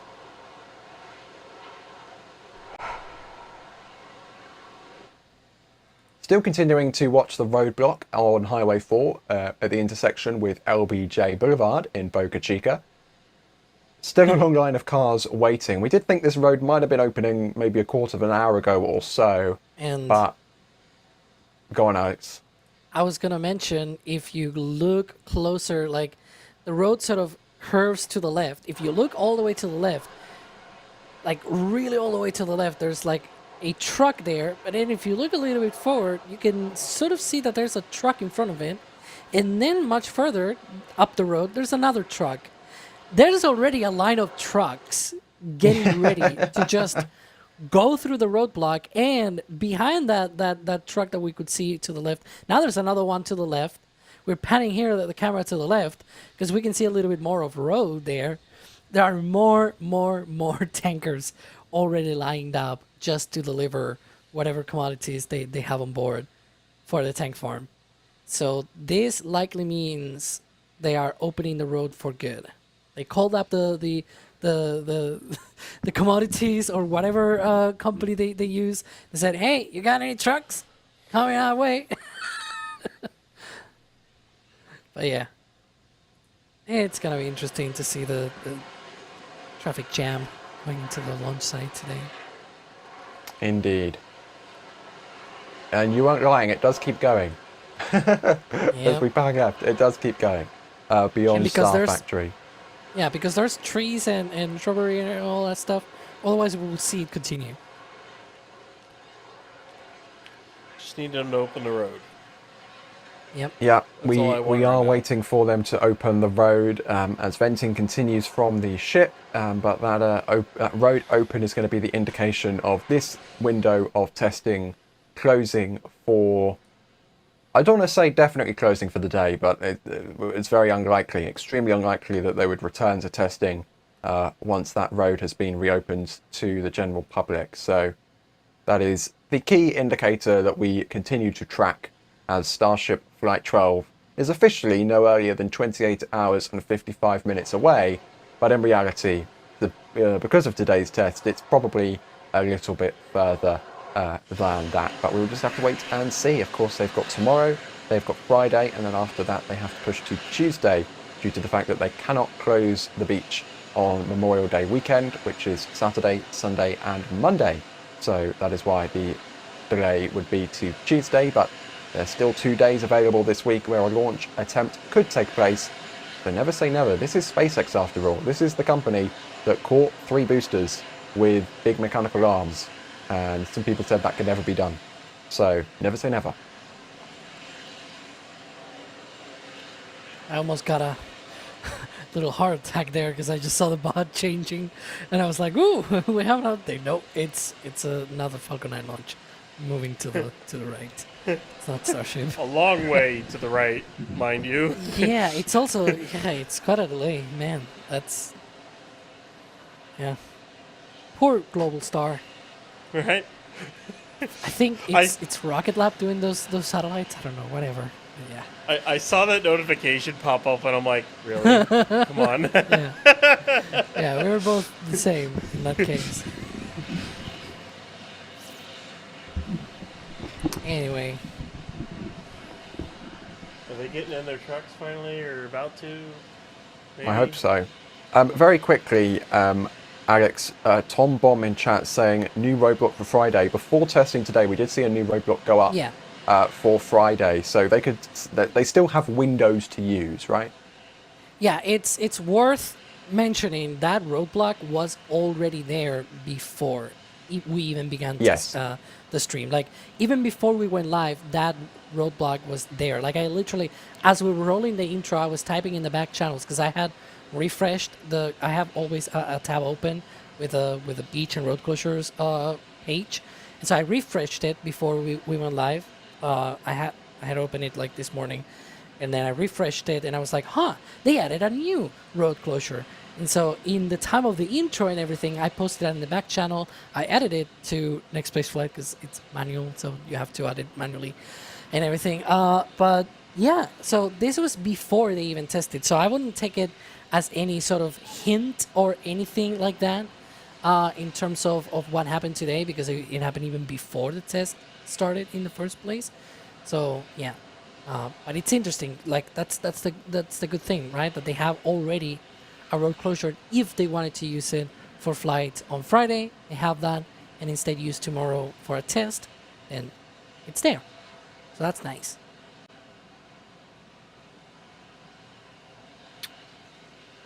Let's see, Alex. I'm not talking about you, Alex. I'm talking about Alex in chat, who is asking, do they still need to truck in water? I'll throw this one to Ryan. Yep.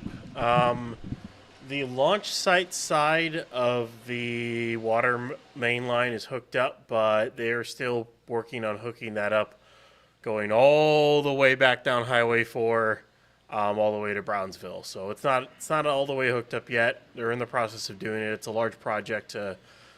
That's a pretty long water line to bury in. Either directionally drill or bore or bury in a trench. We probably won't really ever, once all of a sudden we just stop seeing tankers show up, that's when we'll know that it's hooked up. Until then, we won't really know when it officially comes online. So, somewhat relevant to Starship is, of course, the Moon, which a version of Starship is under contract by NASA to be a lunar lander to put people and things on the surface of the Moon. And we've just got an update from NASA saying that they will provide an update on moon base strategy and missions at 2 o'clock in the afternoon Eastern Time on Tuesday, that's the day after Memorial Day, quote, to share moon-based plans and highlight progress towards a sustained presence on the lunar surface. Leadership will discuss program progress, easy for me to say, including new industry partners, which is interesting, and mission plans. Subject matter experts will be available, blah, blah, blah, blah, blah, including NASA Administrator Jared Isaacman and Laurie Glaze, the Acting Associate Administrator of the Exploration Systems Development Mission Directorate, along with the moon-based guy, Carlos Garcia Galan. So, very interesting moon-base update coming on Tuesday from NASA. Fingers crossed nothing else exciting happens on Tuesday, because that might be a little bit of a conflict for a lot of people. But yeah, interesting update on the moon base, which Starship, of course, will eventually be serving. So definitely keep an eye out for that one.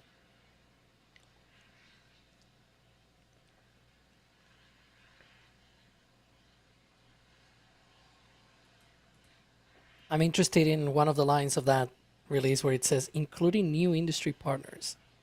That's Who could interesting. new industry partners be? Are there any more companies being added to this, or any more countries? Because boy, somehow China. Yeah, I don't know.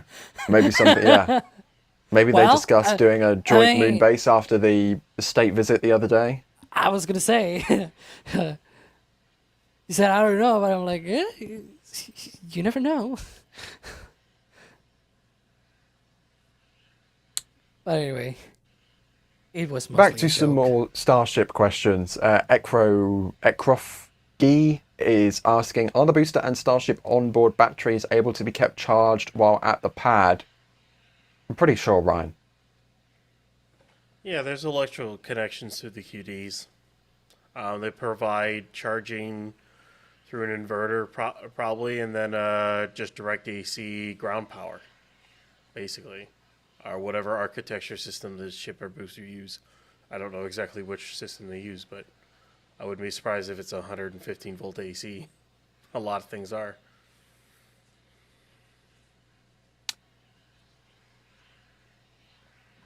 Let's see here. Again, if you have questions for us, feel free to tag us in chat at NASASpaceflight or at NSF, and we'll continue to answer your questions.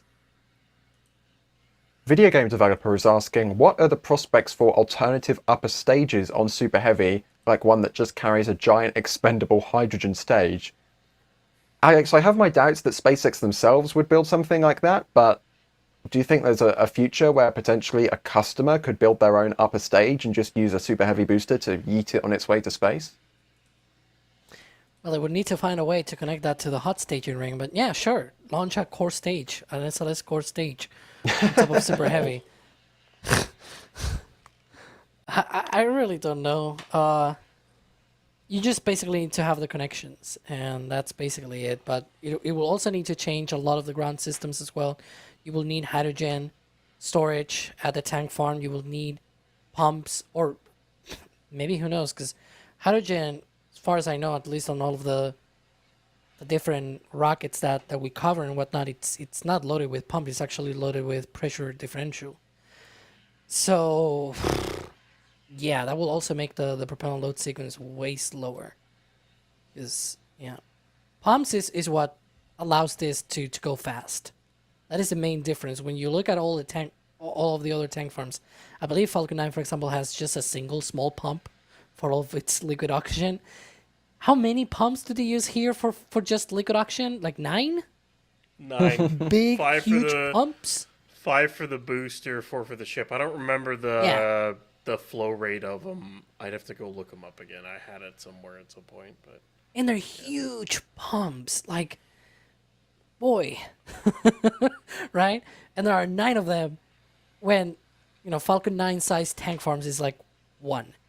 They also use subcooling on Falcon 9, and the subcooler is like 1. 2. It's like, where here there's like another 9 or so, right? For booster, and a bunch of them as well for the ship. It's crazy. We always talk about this, where it's like, this tank farm size is as almost, if you will, like if you had a bunch of different other tank farms combined. All the tank farms is just a bit of a drop in the bucket, basically. Yeah, exactly. Observer127 in chat actually has brought up a great point. What about the company manufacturing the Haven modules? That's vast. Would they be the new partners for the moon base? I mean, literally yesterday, they showed that they're not afraid of entering a new business market, because they just announced that they're going to enter the satellite market. So maybe they'll enter the moon base market? Well, the Habitat modules are probably closer for them than a flat pack satellite design. Yep. Because it's literally a station, but on the surface. Just need a thing that actually delivers the station, right? And then you get a surface module. I have no idea what kind of new partners it might refer for the moon base. There's many other things as well, like network communications and things like that. It's very vague. Let's just admit it. It's a very vague statement, right? Hey, and breaking so, news. What? Breaking news. What? The road is opening. There we go. Roadblock is There we go. opening up and cars are headed to the launch site. It's a long time coming. Took about 45 minutes longer than we thought it would, but there you go. Yeah. Roadblock is open and the parade of vehicles makes its way back down Highway 4. There we go. Very quickly, while we watch the vehicles roll to the pad, as Starship is now safe for people to be around. Matthew, thank you for going to the store, getting the full Flight 12 collection that you can with the patch and the stickers and the shirt, saying that their son Jack wants to wash the rockets. Starship doesn't get that dirty. Maybe Falcon 9. Morgan, thank you for your support. Samuel, thank you as well. Sean also been on the store, saying traveling down from San Antonio with a friend when it's happening. That sounds very interesting. It's going to be quite the sight in person. 2 anonymous purchases from the store. Thank you very much for that as well. And George has been on the store as well, getting the patch. And we have Marcelo Hawkins becoming a Pad Rat member.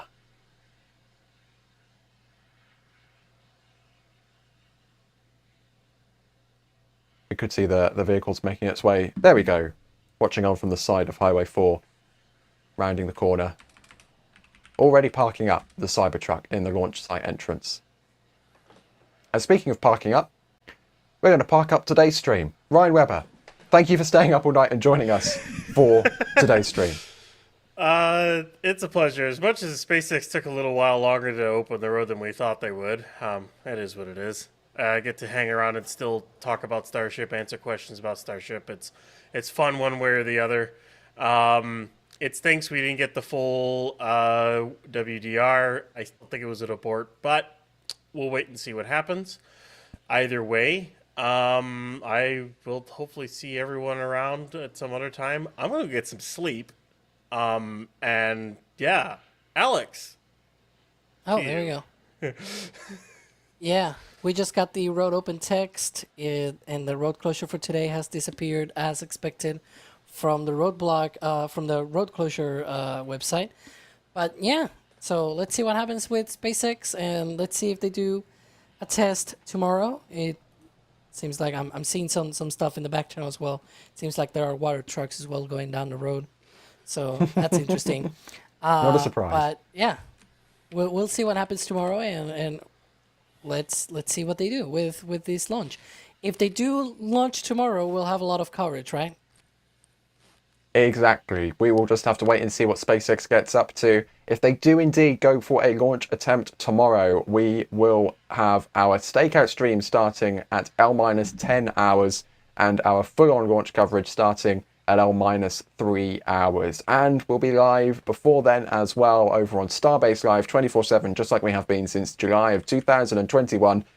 A long time for Starbase Live to be live. So potential still launch attempt tomorrow, according to all of the official sources. But that is an attempt, and that may also not happen. But it's still on until it's not. Thank you to Jay for pushing all the buttons on today's stream. Thank you to the SBL teams, as always, moving the cameras as they do. I've been Ryan Caton for NSF. Thank you for tuning in. And if there's a launch attempt tomorrow, we'll see you then. Bye-bye.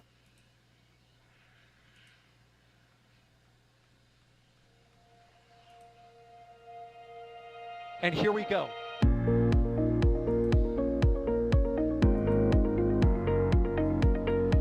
There's the Deluge. Here's ignition. Roger, roll, Atlantis. Doubling up. Did it just do a curble? Back to the moon and beyond. Put that in the big bag, you know. Back at home, we all have a lot of work to do, but from here, it sure looks like a perfect flow. Propulsion continues to be nominal. We did have an observation. Equalize. 343 unfolds to go. It's orange. Water towers, fly!